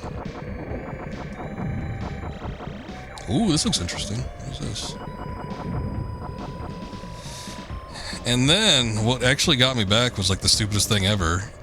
They had brought Goldberg back. I think it was for like the 2016 Survivor Series, and he wanted to do a oh, look, it says bye-bye. He wanted to do a match between him and Lesnar, and I'm like, oh man, that one from WrestleMania 20 was so shit. I can't imagine what it would be like if they did it again. Oh, look at this. This looks neat. So I had come back out of pure curiosity, and the match wasn't great by any means, but it was better than the one at WrestleMania 20. But anyway, after coming back to that, I'm like, I'll check out and see what's happening again. And it wasn't that great, but it actually ended up getting a little bit better. And I've been watching it kind of like off and on since then. Ah, shit. Damn it, he was almost dead. I took him about 2/3 of the way down. That was not a hard boss. Oh, son of a bitch. I can't believe I got a game over on that. God damn it. Do I get a... Oh, we have a continue, though. Hold on. I just have one. Did he? Let's go. Okay, I haven't been watching the TV lately. I think after WrestleMania, I've been kind of out. What is he doing? I thought he retired. He's not doing another match, is he? He's too old for that shit. A retirement match? Oh, God. All right. Did they say who it's going to be? Good luck. I guess. Or is he being picky choosy or something? Or it's going to be like one of those things? Gunther. Okay. Gunther could probably carry him. Gunther's pretty good. For the world. Oh, no. Oh no, they better not pull another Bray Wyatt.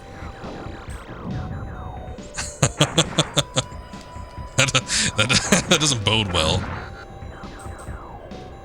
Oh shit. That bodes so badly that I'm messing up this level from the get-go.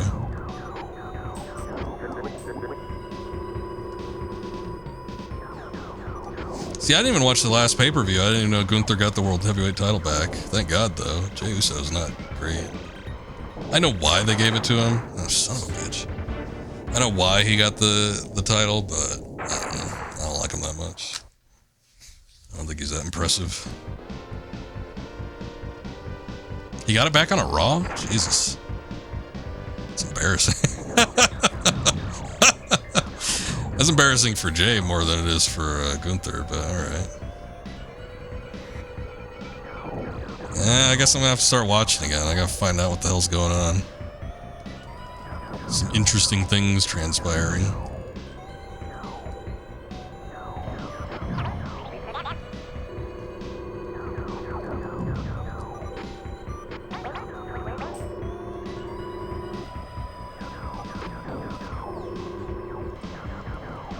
Alright, I gotta watch out for the gates because I think I want to try and get those twin blasters again. The other good thing about getting the twin blasters, here we go, shit. Damn it. The good thing about getting the twin blasters is once you get through here, you have a chance to recoup your health, too, because these guys drop gold rings. I don't know if it's worth it, but... in case you're showing up a random $20 comic at your con Comic-Con next month. Yeah, the guy's been retired for a while. It's not super surprising he'd be at a con or something. He seems like a fun guy. I think he runs a wrestling school now.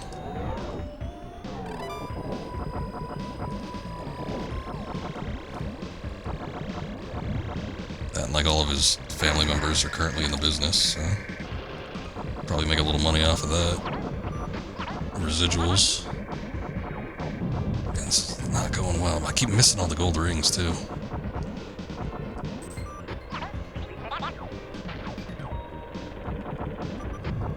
I'm dying, Peppy. Don't you care? Son of a bitch. All he does is podcast, complain that I booked Jay good enough. But he won the title! Nah, I don't know. I think for his talent level, they book him fine, but I guess it's his son, so, you know. I guess maybe he's obligated to complain. It's kind of funny, though.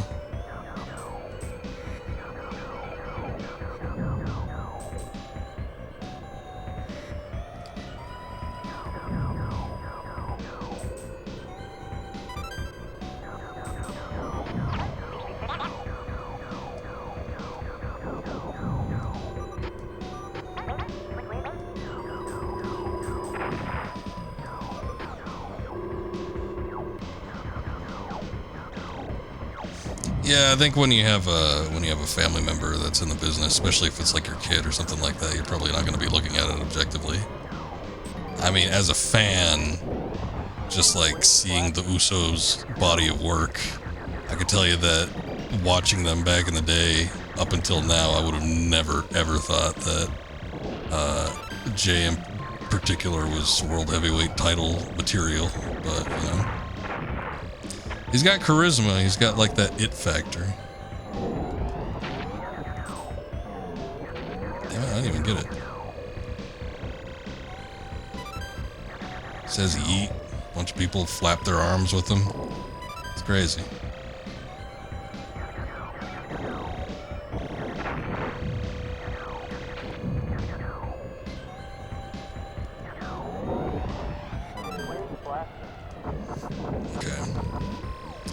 We got the Super Twin Blasters, but at what cost?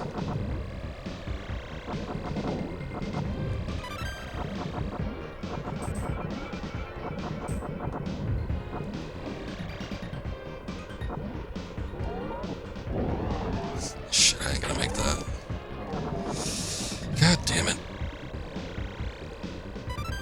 Getting to the boss is the hardest part. Getting to the boss is harder than the actual boss. The actual boss was nothing. I almost killed it. It was just like a bunch of basic enemies, and then there was a big point that you had to hit, like dead center.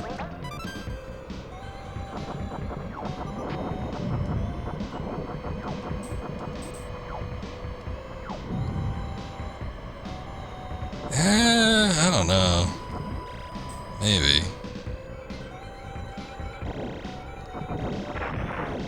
He probably needs to do something, especially after the ending of his WrestleMania match.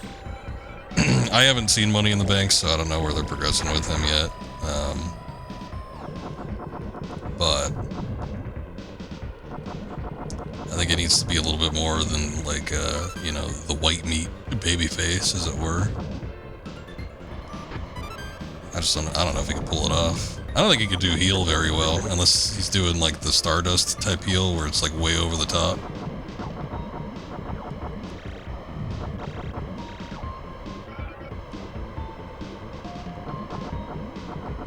If they tried and it didn't work out, like at the first hint, I could see them pulling back and just saying, oops. Yeah, never mind, he's face.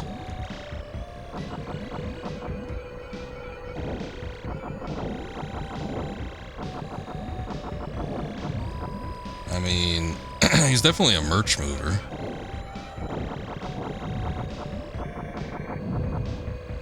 I ain't seen jack shit in terms of like wrestling apparel lately, except for every once in a while I'll see I will actually see a Cody Rhodes thing. His stupid little skull emblem. Bye-bye. Yeah, it's bye-bye for you. Get out of here. Show me your life bar so we can get rid of it. It's a neat skybox, though.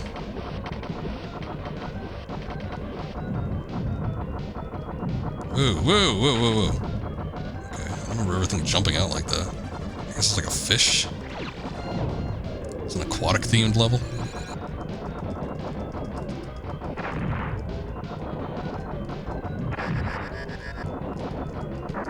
That's what got me last time. See, if they hit me again, I would have been dead.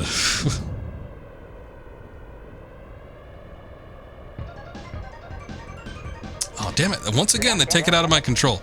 I think the only time you could actually spin in time with the music is that first level on Corneria. They don't let you do it any other time. He's in the King of the Ring tournament. Oh, they're doing King of the Ring again. That's good. King of the Ring used to be good. And then it stopped being good. I think it stopped being good right around when Booker T won it. I hated that gimmick so much.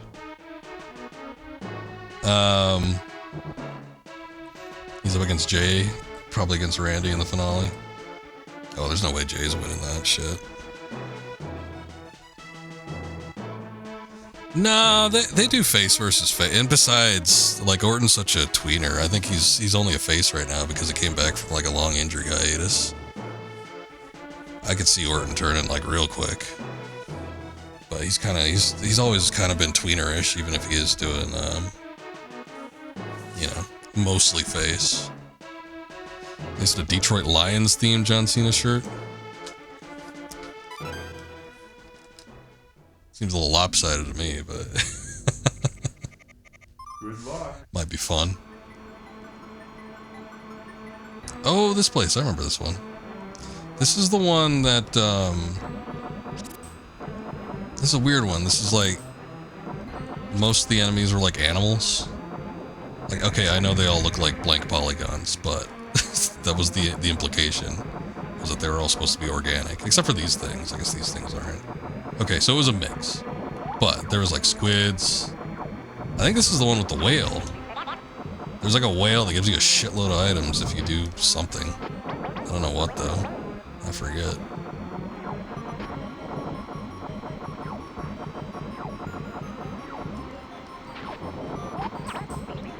Sorry. Get out of my way. Oh, yeah, okay. So these are like one of the few sprite-based enemies.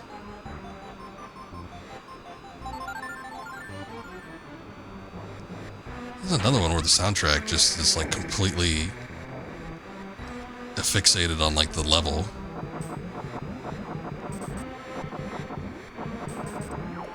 Because it's like this, you know, organic, not necessarily peaceful, but it's definitely got a different vibe than some of the other levels. I should have read the intro to this one. I didn't know what it was going to be. Oh, the big stingray. Okay, so you can't fire on that. I think it like retaliates, but that might have been the thing that you needed to do. Like, as long as you don't fire on the stingray, the whale might come out. Maybe. I forget.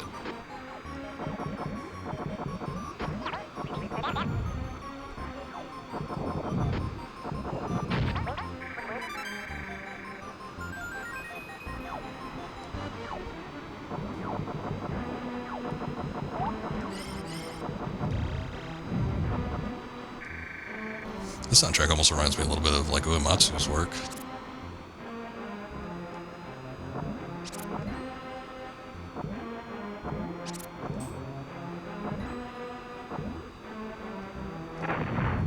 Shit. I think I accidentally hit the stingray.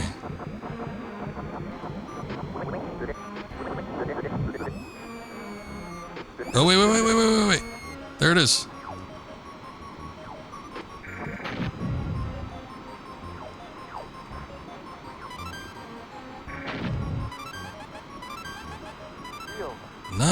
Nice. Okay, we got it.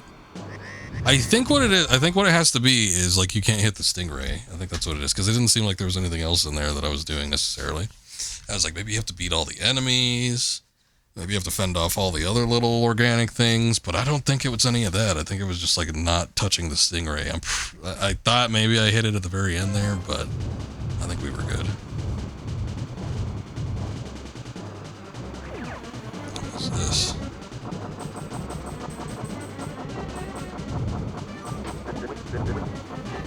Let's be careful.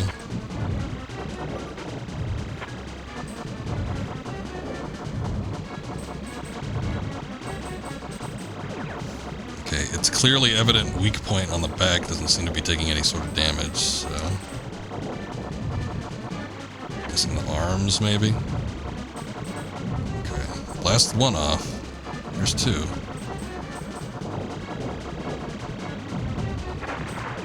Oh. Okay.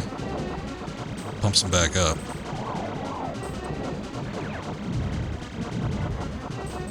Okay, okay. Got one of the arms. Never mind. I thought it was completely gone. I guess it wasn't.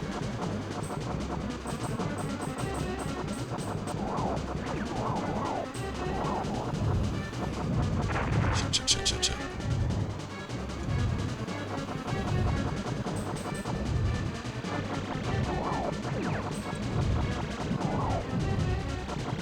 Now it's taking damage, I think. Yeah, okay. I'm taking damage too. This might not be good.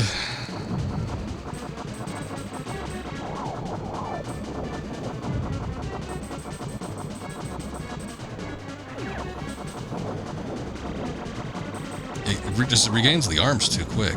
Okay, here we go.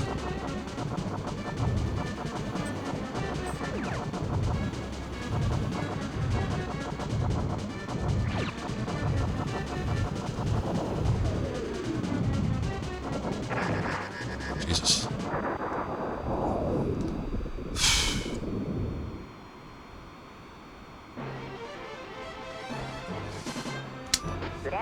Got it. One life to spare.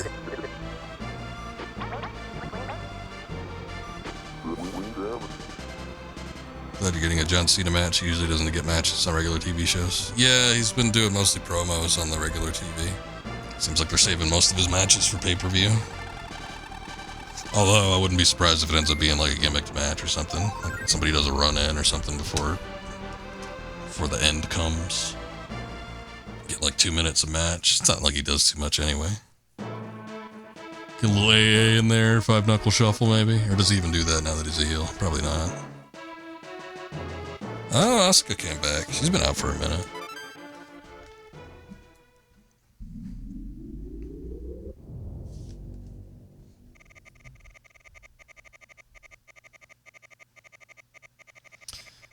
Is everyone alright? Fox, you're on course to sneak into Venom's back door. Oh, good. Oh, this might be the one that we were talking about earlier. Sneaking into the back door. This might be the one that ends in the highway thing. If I could at least get to see this, I'll be happy. Watch, I don't. Probably won't. Well, I want to see it because it is something that was memorable to me. Just kind of like the level layout for like the boss. I don't remember if the boss was all that hard or not. Man, look how fast this is going too. It looks so smooth. I think we're running at 30 frames a second. Maybe 24, but still. Ooh, Jesus.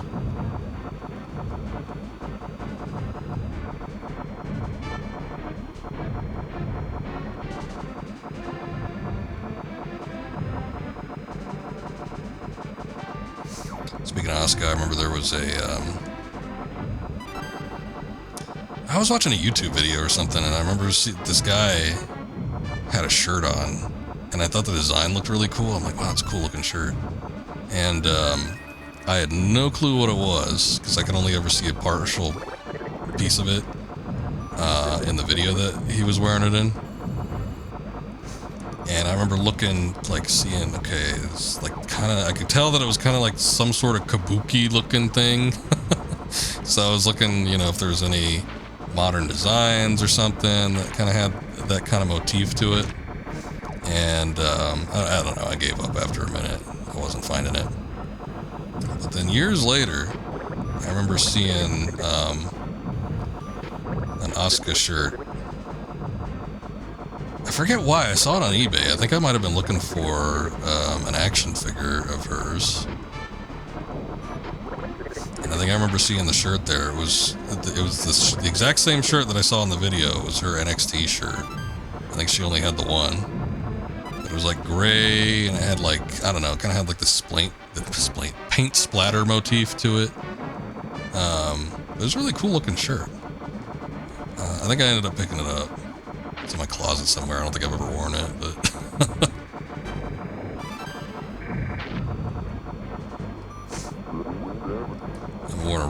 themed shirt since, God, high school probably. It's been a minute.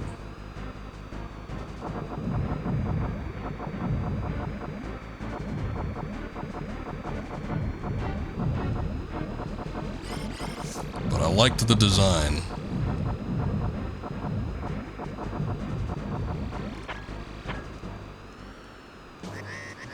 Incoming enemy. Oh, this thing. I vaguely remember this.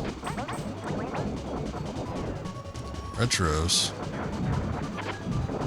Yeah, this game's retro.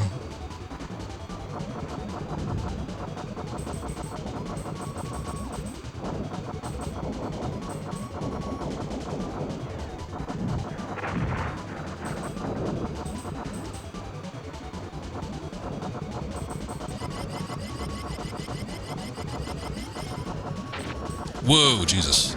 Okay, I wasn't sure what was going to happen there. I had a good idea, I just wasn't sure.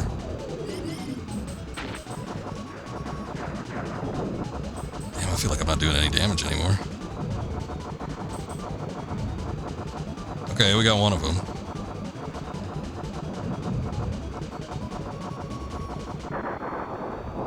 Oh, hey, hey, hey, hey. There we go. Oh, look at that. Look, there's a little carrier that came out.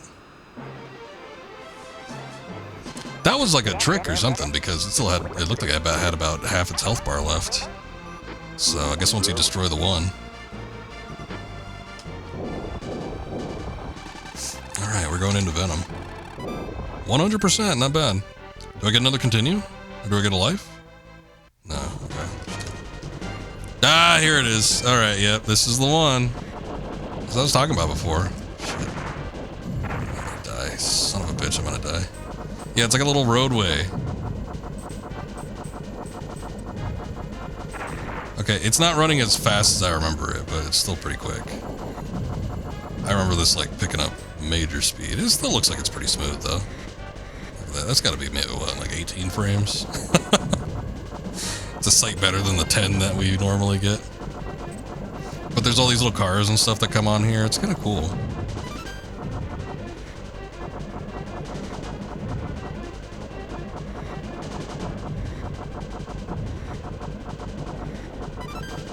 Music's neat too.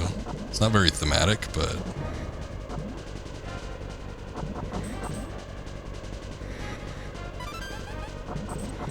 you know, like fits the theme. Oh shit. Okay, I did not know that that was gonna come down.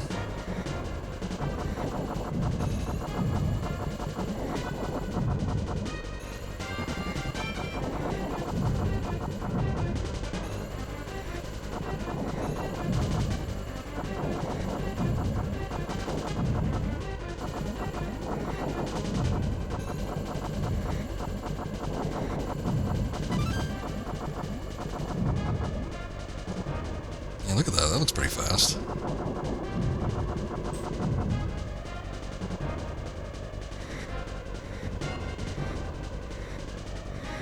Yeah, look at that. Jeez. Look how quick that is. You know, compared to most of the rest of the game.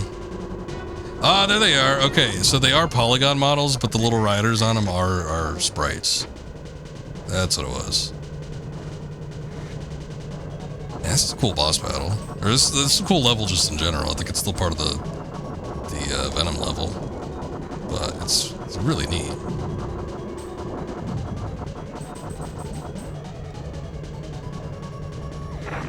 Shit. Surprised I didn't take more damage. I feel like I was generous with that. Back off, man. What are you doing? Trying to run me off the road.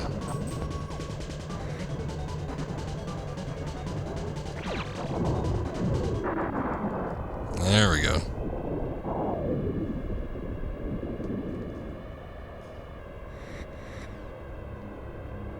Look, you get to see the little city in the background.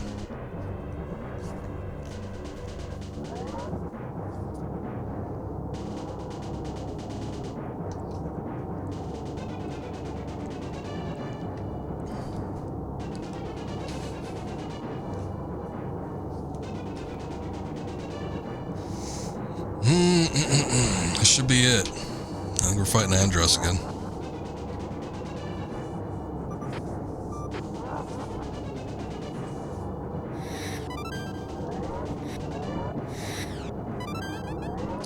Shit, we're actually playing.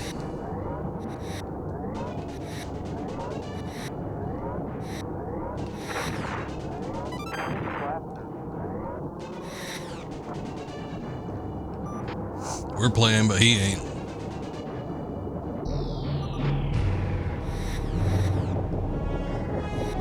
Scoob. Vale, welcome in. We're just about to see whether or not I could beat this.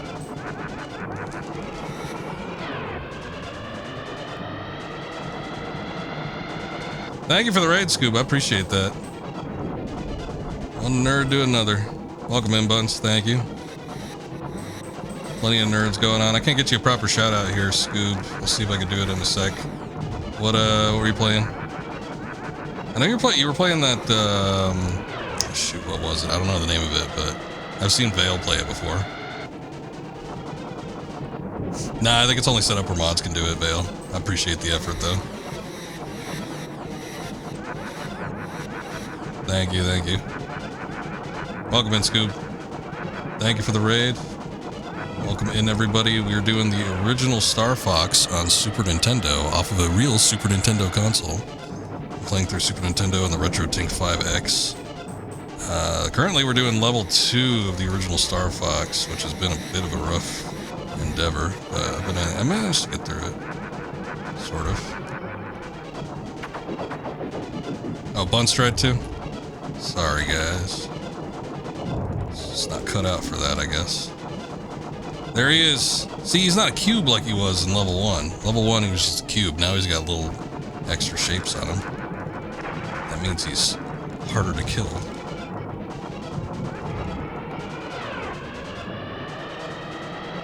Scar leads salvation. Okay, that's what it is. With a name like that, who could forget?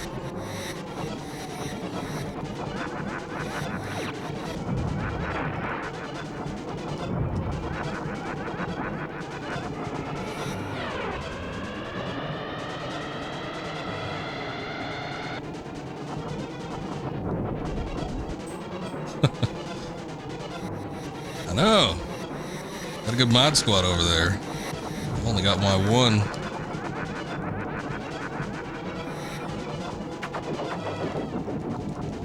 Oh, we were talking about the virtues of Star Fox back in the day. This game was amazing.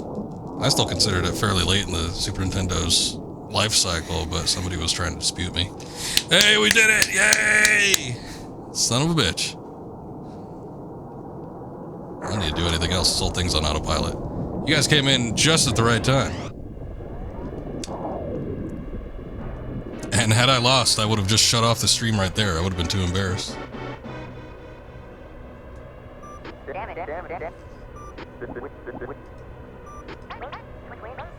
Okay, it was a little bit harder than level 1 Andros, but it wasn't that bad. Here, we get to listen to this amazing soundtrack again. This, in my opinion, we were talking about this before, but just so you guys know, I think the soundtrack for original Star Fox is vastly superior to the Star Fox 64 soundtrack. It's so good. It's a lot better than I remember it being, actually. I remember it being good. I didn't remember it being this good.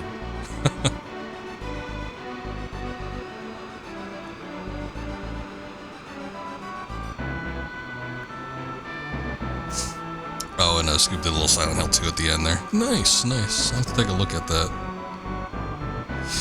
See what kind of progress he made. I watched him play a little bit of it last night, and I kind of got in the mood to get back into it again. Booted up. Famously, I did not beat the Silent Hill 2 remake. I just kind of gave up on it. I'm like, yeah, I feel like I've experienced enough. Wow, those last 3 stages we got 100%, which is crazy, because I don't feel like I was doing that great. I didn't do too shabby. I did better on this run than I did level 1, which is nuts. 93%. Yeah, we got an average score of 87% during level 1's stages. Come in, Cornelia. This is Cornelia, Pepper speaking. Congratulations on a job well done. Roger. I'm heading back to Corneria. Roger, I'm heading back to Corneria.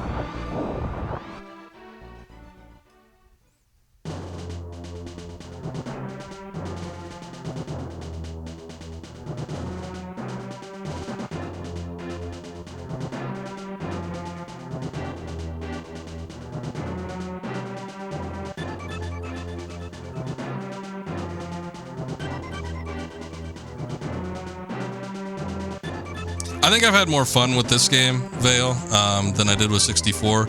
I don't think I experienced all 64 had to offer, and I still don't think I have, even after all this time of playing it. 64 plays better just because it doesn't get as sluggish as this one does, but I don't know. There's a certain level of enjoyment. I do think that the soundtrack for this game definitely uplifts it, though. And I don't want to make it seem like Koji Kondo's soundtrack isn't tailor-made for each level, but I feel like every track that's made for this game fits each level so significantly well that it just elevates the game that much more. I don't hate the N64, I just don't think it's as good of a console as some people give it credit for. Star Fox is one of those games where I never really had a chance to play it as much as a kid. I probably had it for a week in my possession, and I never owned it until much later, and by the time I owned it, it's like I kind of didn't feel a need to play the N64 by that point. But yeah, this game, I don't know. There's a factor of nostalgia that it definitely weighs in with it, but I do feel like there's something a little bit more with how the level's designed and, you know, the music and just the look and the feel of the game. Something about it.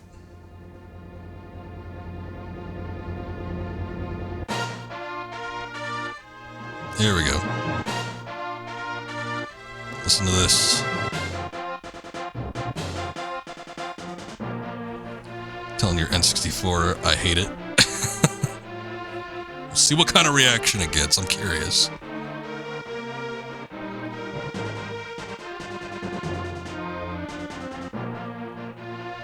Sort of. I almost feel like visuals kind of took a departure by the time we started getting into 3D, because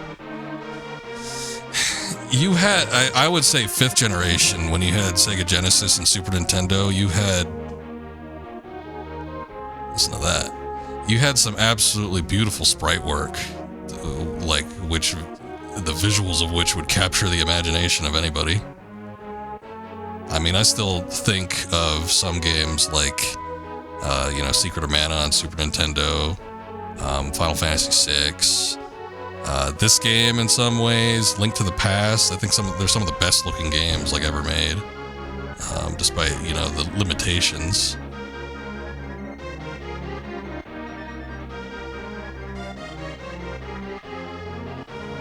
Didn't say anything, just completely stunned.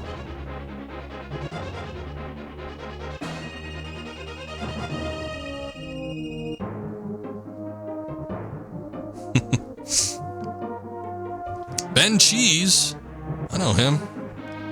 Makes good cheddar. It is a beautiful soundtrack. Same, like, you guys weren't here for some of the levels, because like each one, I'm like, wow, this is really good. But each track fits each level so amazingly well. It almost feels like the levels were made around the soundtrack. It's like that kind of synergy between the two.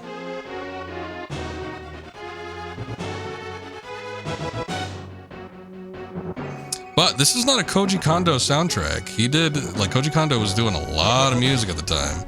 Obviously, he famously did, you know, a lot of the Nintendo themes for Zelda, Mario, all that kind of stuff, but he only did the sound design for this.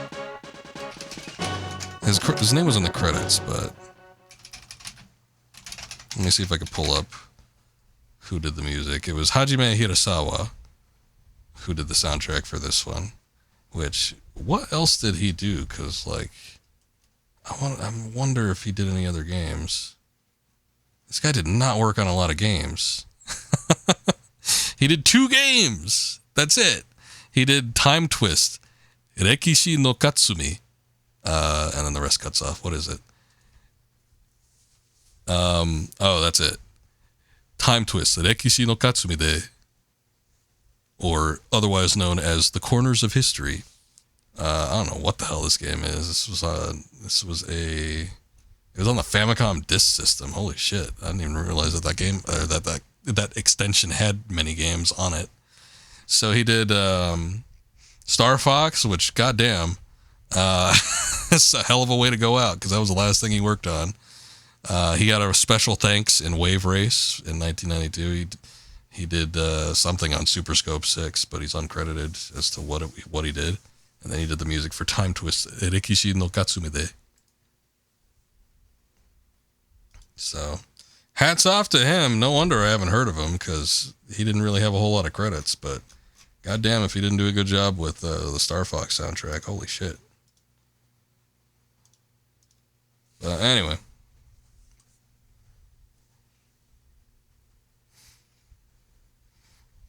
Crazy that developers for Star Fox also made Croc. Well, you don't like Croc? Croc was an amazing game. Croc is such a weird game. It's like an amalgamation of like a bunch of stolen ideas from like 3 different games, maybe 4. You Live and Die on the 64, Sword. But some of the most memorable music is the SNES. For whatever, it's the sound chip, like the sound font for the Super Nintendo is so distinct. There's something about it that blends really well with synthetic orchestra. I think it replicates horns really well. But anytime I think of like video game music, the stuff that stands out to me the most is always going to be stuff on the Super NES. Even though we've come so far that, you know, there's like full live orchestras, it's like there's something about like that Super NES sound font that's so memorable and so striking. And there's so many great soundtracks for the Super Nintendo, and I don't know. I think part of the sound font just like elevates it that much more because it makes it so distinct sounding. But you have so many great games that like are backed by a really really good soundtrack on it. So, and I don't know. It's just, I don't feel like there were too many other consoles after that where I felt kind of was like the same way. You grew up right as the 64 ended and the GameCube was brand new? Oh, okay. Yeah, I mean, I grew up, my first console that I owned was a Super Nintendo. I was in the age of like NES as it was phasing out, and, you know, that 5th generation with Super Nintendo and Genesis were coming in. And then I kind of grew up more playing games in the 6th generation with like PlayStation and 64, even though I didn't own one. But, you know, I was very well aware of, you know, what games were out on it. Used to leave Secret of Mana, Chrono Trigger running just to listen to. I know, I think I used to do the same thing, although with other games, because I didn't have those growing up. But I had some stuff like Star Wars. I used to listen to the Star Wars soundtracks. Link to the Past was a fantastic soundtrack. That was another Koji Kondo classic. Not a single instrument, but you felt like you were listening to a full orchestra. Yeah, I think with the Super Nintendo's sound font, it definitely replicated orchestral music better. Because I remember that more distinctly. I remember with the Genesis, it felt like it replicated like rock type music a little bit better. The Genesis sound always felt like really tinny and hollow to me. And I don't think it worked as well with everything. There are some soundtracks that are made, you know, for some Sega Genesis games that have, you know, try to replicate like an orchestra. And I don't think it sounds as good as ones that are like on the Super Nintendo, especially if it's a game that was on both platforms and you can compare and contrast between the two.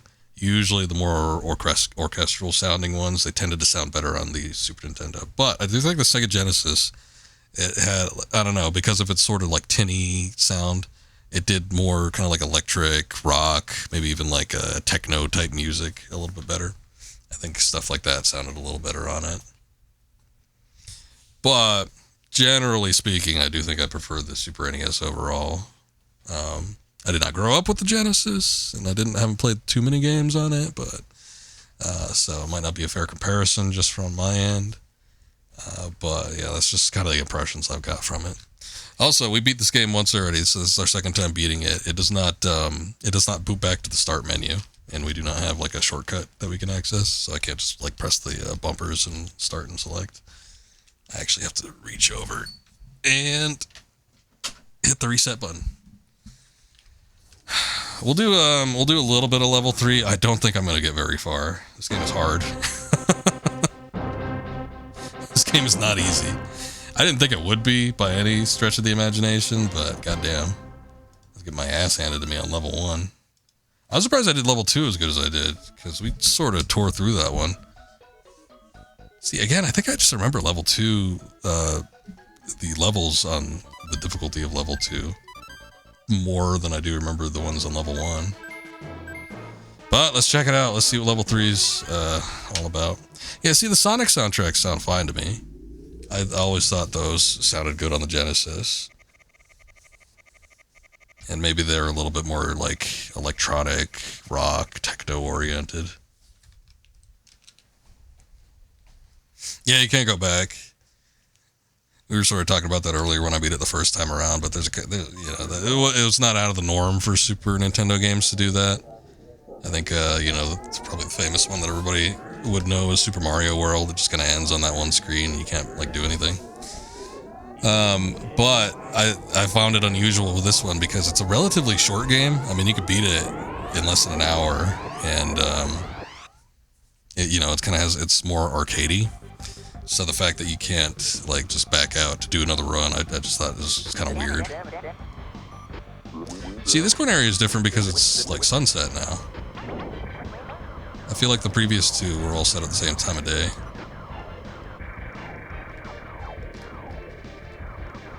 Boy, this one's laggier, too. Jesus Christ. This one's a lot slower than the others. Okay, I guess I can't shoot the radar dishes.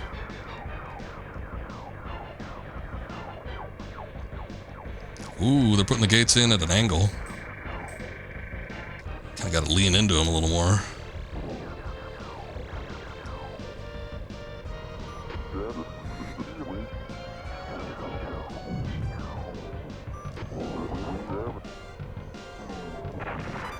Damn it, I knew that was gonna happen.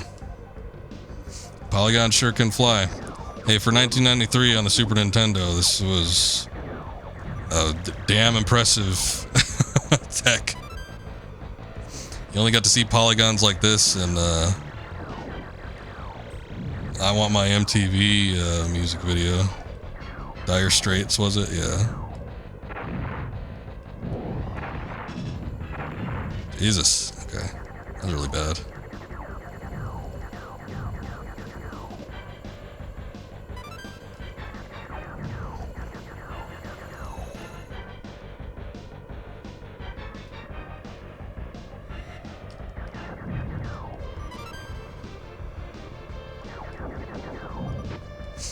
I mean, Argonauts was the developer for this particular hardware. We were sort of talking about it earlier too, so I'm sort of reiterating for anybody that's still around from earlier in the stream. But, this was essentially a tech demo, and Nintendo dressed it up to be more of a video game, basically. So it was sort of like a tandem creation between Argonauts and Nintendo, and they were able to create Star Fox out of it. But I think they did a pretty damn good job. Let's see if I can get this.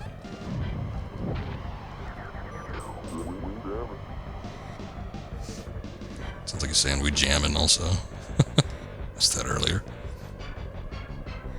We jamming. Oh, I gotta go for the checkpoint. Look, they're carrying parts of the boss. I feel like Doom Eternal ripped this off.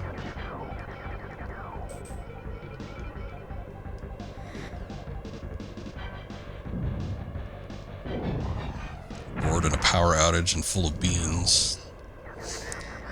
Well, we can't all be that lucky.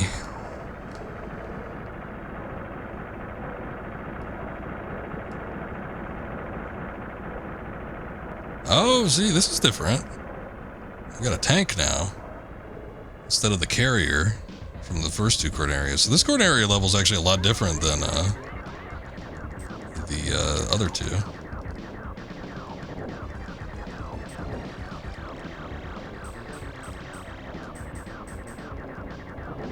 Oh, if I remember right, I think you actually have to take out the tops first. Yeah, they just reboot the things on the bottom.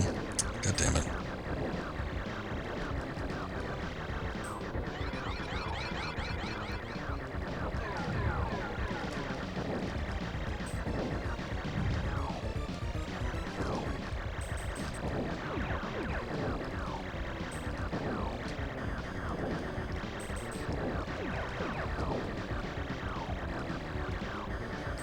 Almost dead. I almost feel like I want to use a bomb, but I don't think I should.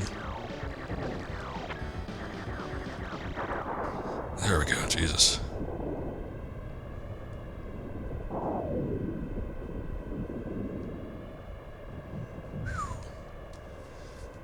Alright.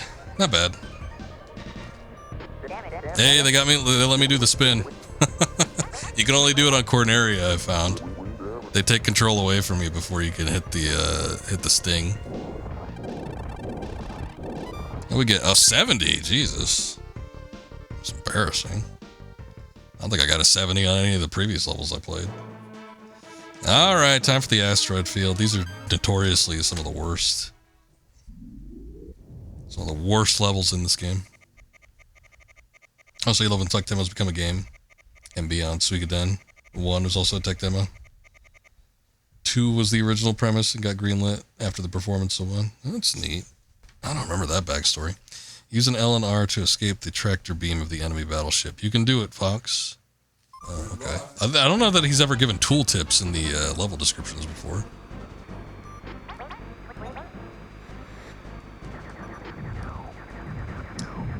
But yeah, thanks, General Pepper. I'll be sure to press the action button.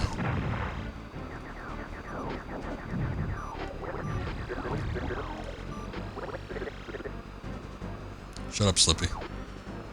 I'm doing things.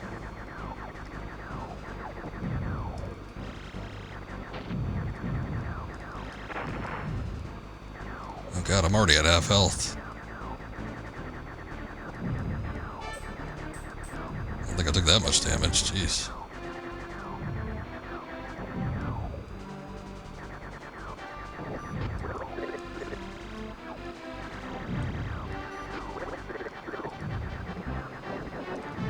Playing this for the past couple hours, he seems to be the one that's routinely getting chased by something. I think I've seen Falco get chased maybe twice and Pepe like maybe 3 times. But every other time it's been Slippy.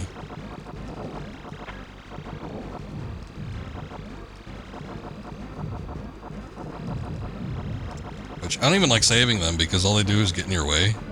It's like the idea is you save them and then they become your, like, wingman for a little bit. But they just get in the way and then you end up accidentally shooting them. It's not fun.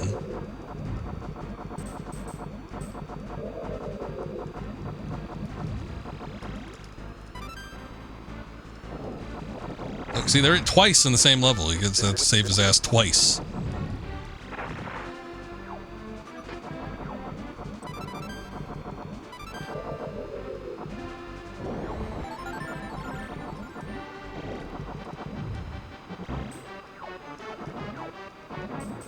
Oh, you gotta watch out for this one.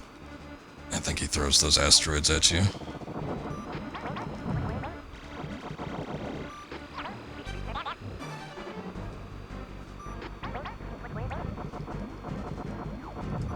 Oh! The asteroids with the faces. I forgot about these. You can't do anything about them either. You just have to avoid them. They're like sentient, evil asteroids. Yeah, this is only on level 3.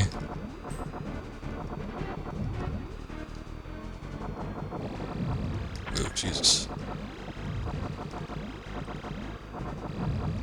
Yeah, Slippy's a lot more annoying in the later games too because they give him like such a high-pitched voice. He's grating to listen to.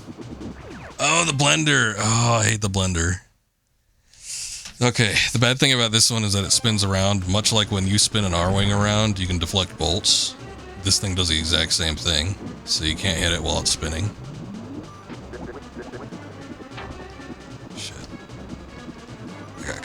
That's the tractor beam that Pepper was talking about. And the faces are scary. You know what it reminds me of? I feel like Majora's Mask might have taken a nod from that because it's almost the exact same thing.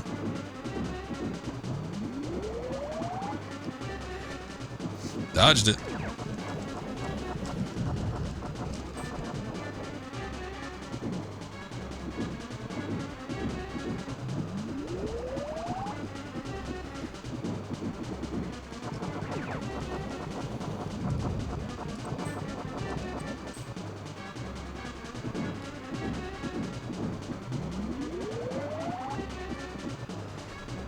Pepe was usually the one, like Falco was usually the more competent wingman. He was rarely in trouble, and he'd actually save you a couple times. Pepe was the one that always gave you like the tool tips, so he'd give you like the handy advice. But like Slippy didn't do anything. I guess in 64 he was like the analyst, so he'd analyze enemies and tell you like weak points and shit. But usually they were easy enough to figure out anyway.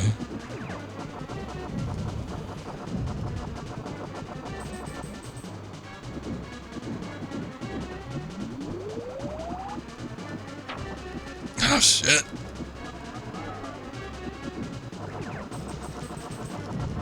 Yeah, it's very similar to the point where I'm sure that somebody saw it in the Nintendo archives and they're like, I bet I could use that.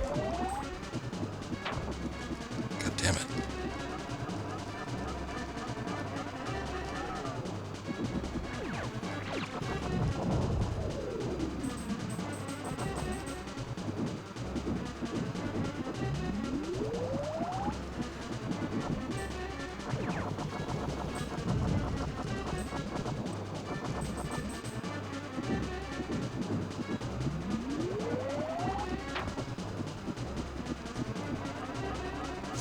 He got into trouble a lot, I think, but you know, he doesn't have the kid voice. He's just got dibbit. He actually sounds like the older one. Peppy sounds like the youngest, just because he's got the, you know, high pitched bunny voice. And then Falco almost sounds like the grizzled old vet.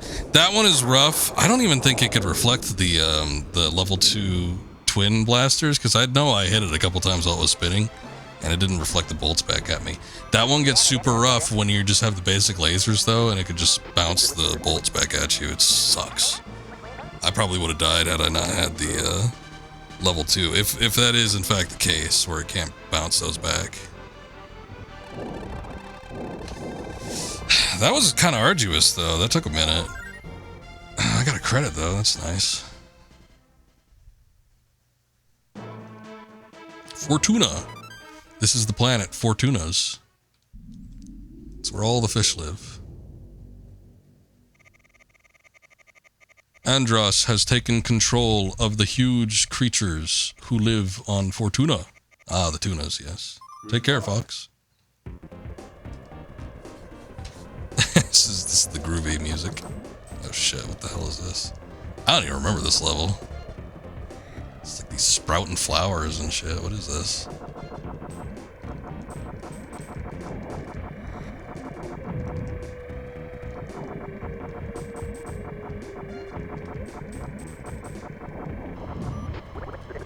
Slippy!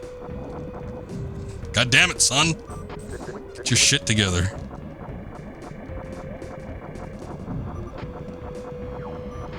See, this is another one kind of like the Nebula from level 2, but it's got kind of more organic-based life forms here. I don't remember if this one has like a special... Like that last level that we did, the one that had like the sea creatures in space, that one basically... You know, you had to avoid hitting the manta ray, and then at the end, I think the whale gives you all those items. I don't remember if this one had. Oh, Jesus. Whoa! Ah! I don't know what's going on. It's like plants growing everywhere.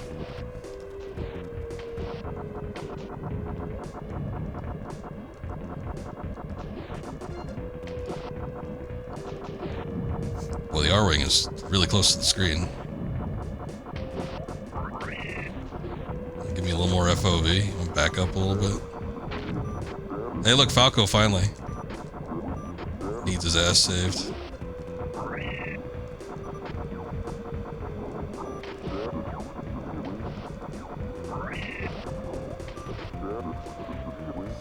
Yeah, he ain't the greatest pilot. Slippy. He's kind of along for the ride.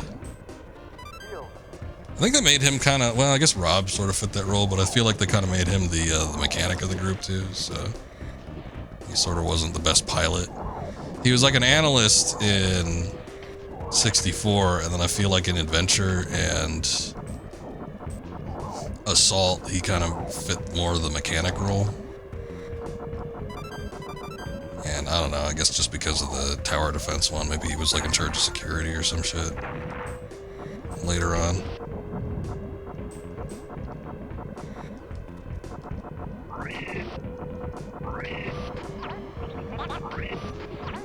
Look, everybody's getting hit this one. Slippy, we had Falco second, and now Peppy.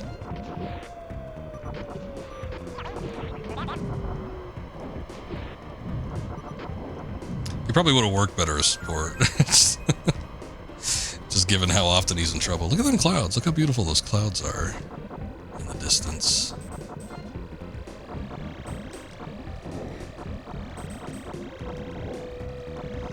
You don't get a whole lot of levels that have an atmosphere like this.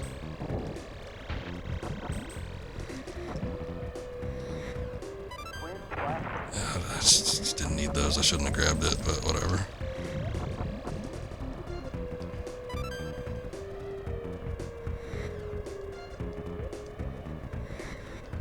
Nice bass line on this track. What is this? It's a Hydra. Oh, Jesus. Oh, no. Looks like it's part Skarmory. Those wings. Okay. Kind of like that other boss from level 2. Looks like you gotta hit the big limbs.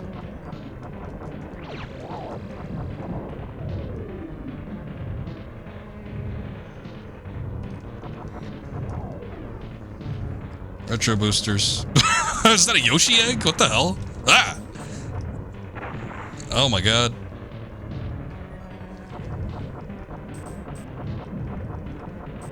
I gotta be honest, I don't even know if I've fought this thing before. Oh no.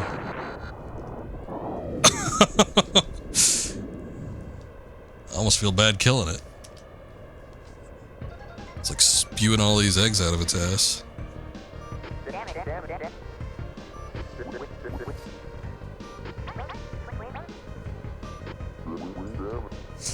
No sweat, Fox. See, oh man, these levels just keep getting worse and worse. I didn't think I did that bad on that one. Christ, 60%?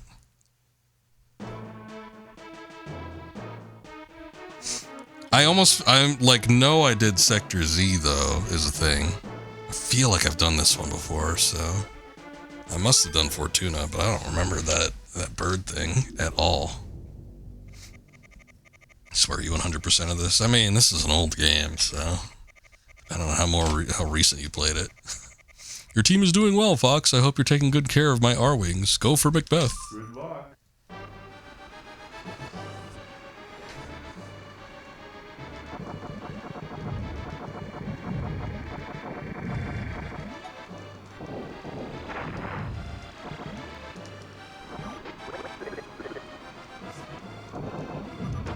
Here comes Slippy.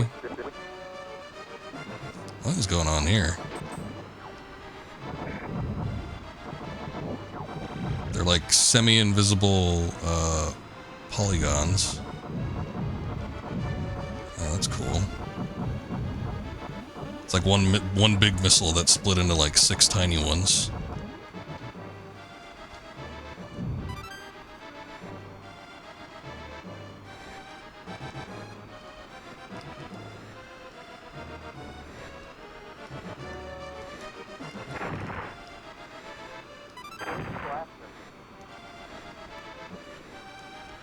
Skin of my teeth.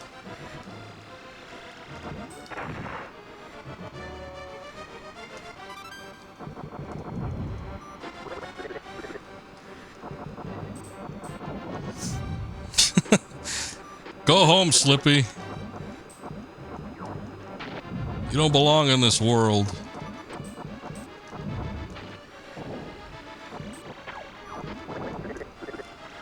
Oh boy, we're getting in lag central. Goodness.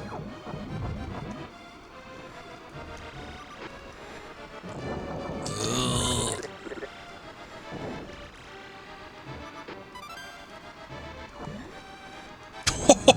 I have never seen it so slow before. Holy shit. Oh my god.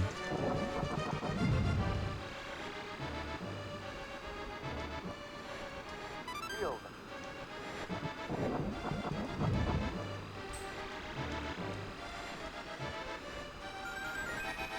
That's a weird place for a checkpoint.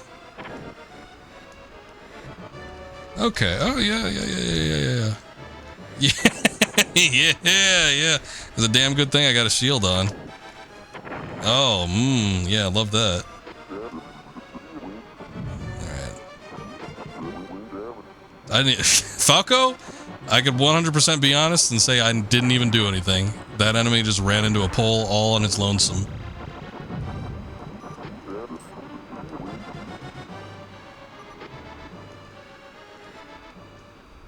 Oh lord, what is this? Are we going inside something?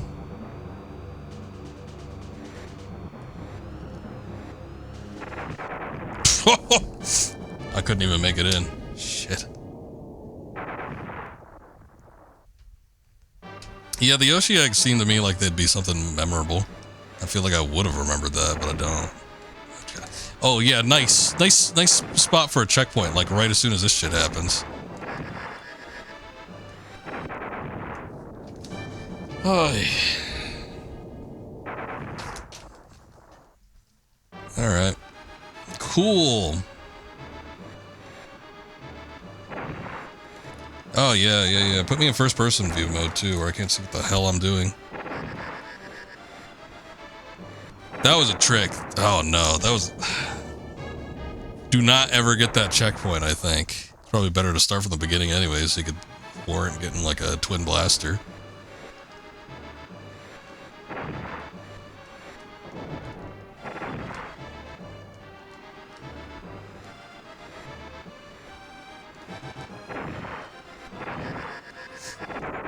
That's damn near impossible. I mean, I guess you could do it. But that's damn near impossible without the shield.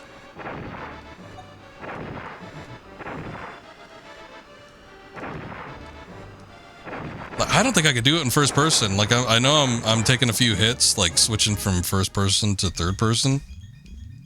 That was Jesus Christ. That was bullshit. I remember the level being bad, but that checkpoint is really nasty. Here we get to listen to this music now, which is only at the continue. And we get to play around with the ship too, more importantly.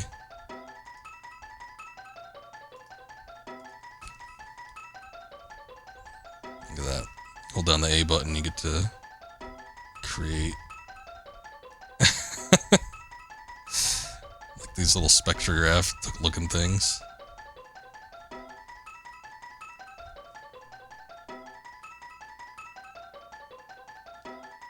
Kind of crazy. You wonder how much you could render without the game like actually crashing or anything. I guess it's the only thing on screen, kind of.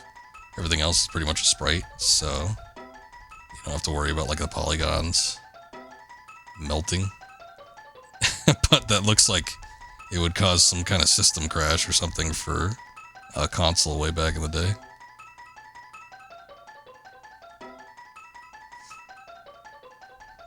Look at the elegant design of the R-Wing. I feel like they got a little overcomplicated once they started getting...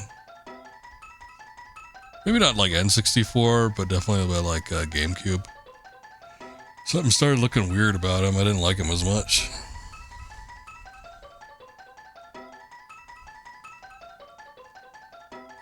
Flip that bad boy around.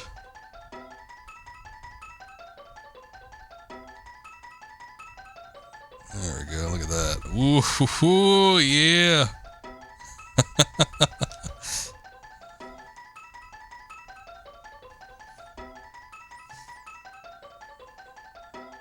think stuff like this is why the game felt fast.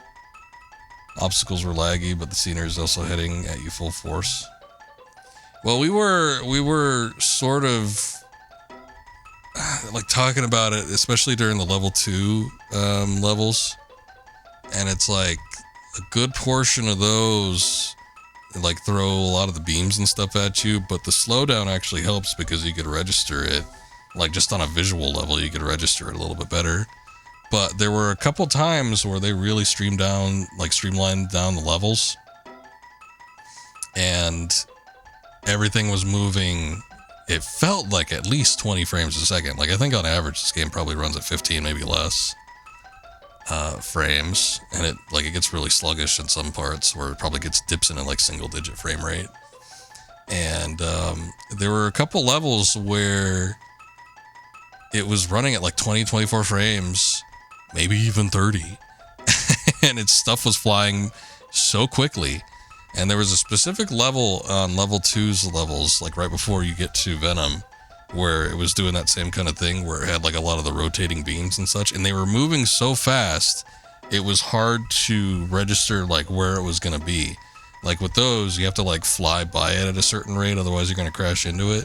And when it's rotating like that, especially at the speed that it was going, it was hard to like plan out where exactly it was going to hit. And I'm usually good at that kind of stuff, but it was moving at such a rate where it just kind of wasn't easy.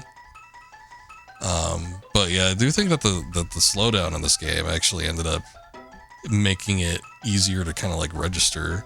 So it's, you know, despite the fact that, you know, people would consider that a flaw these days, I actually do think it helps the game become more playable. If this game was tuned up to the point where it would run at like 60 frames a second, 120 frames a second, like for modern standards all the way through, only the best of the best would be able to beat it, I think. I think you'd have to be like ace pilots with meticulous hand-eye coordination. Specifically with those levels where they have like the obstacles and stuff, I think it's with those in particular. But yeah, it's the fact that the game runs as poorly as it does is actually quite a boon to it. All right, I do have one credit, but I think I'm like not mentally prepared to continue any further on. It does feel like it's a bit much. Hold on a second here. What the hell? Let me take a look.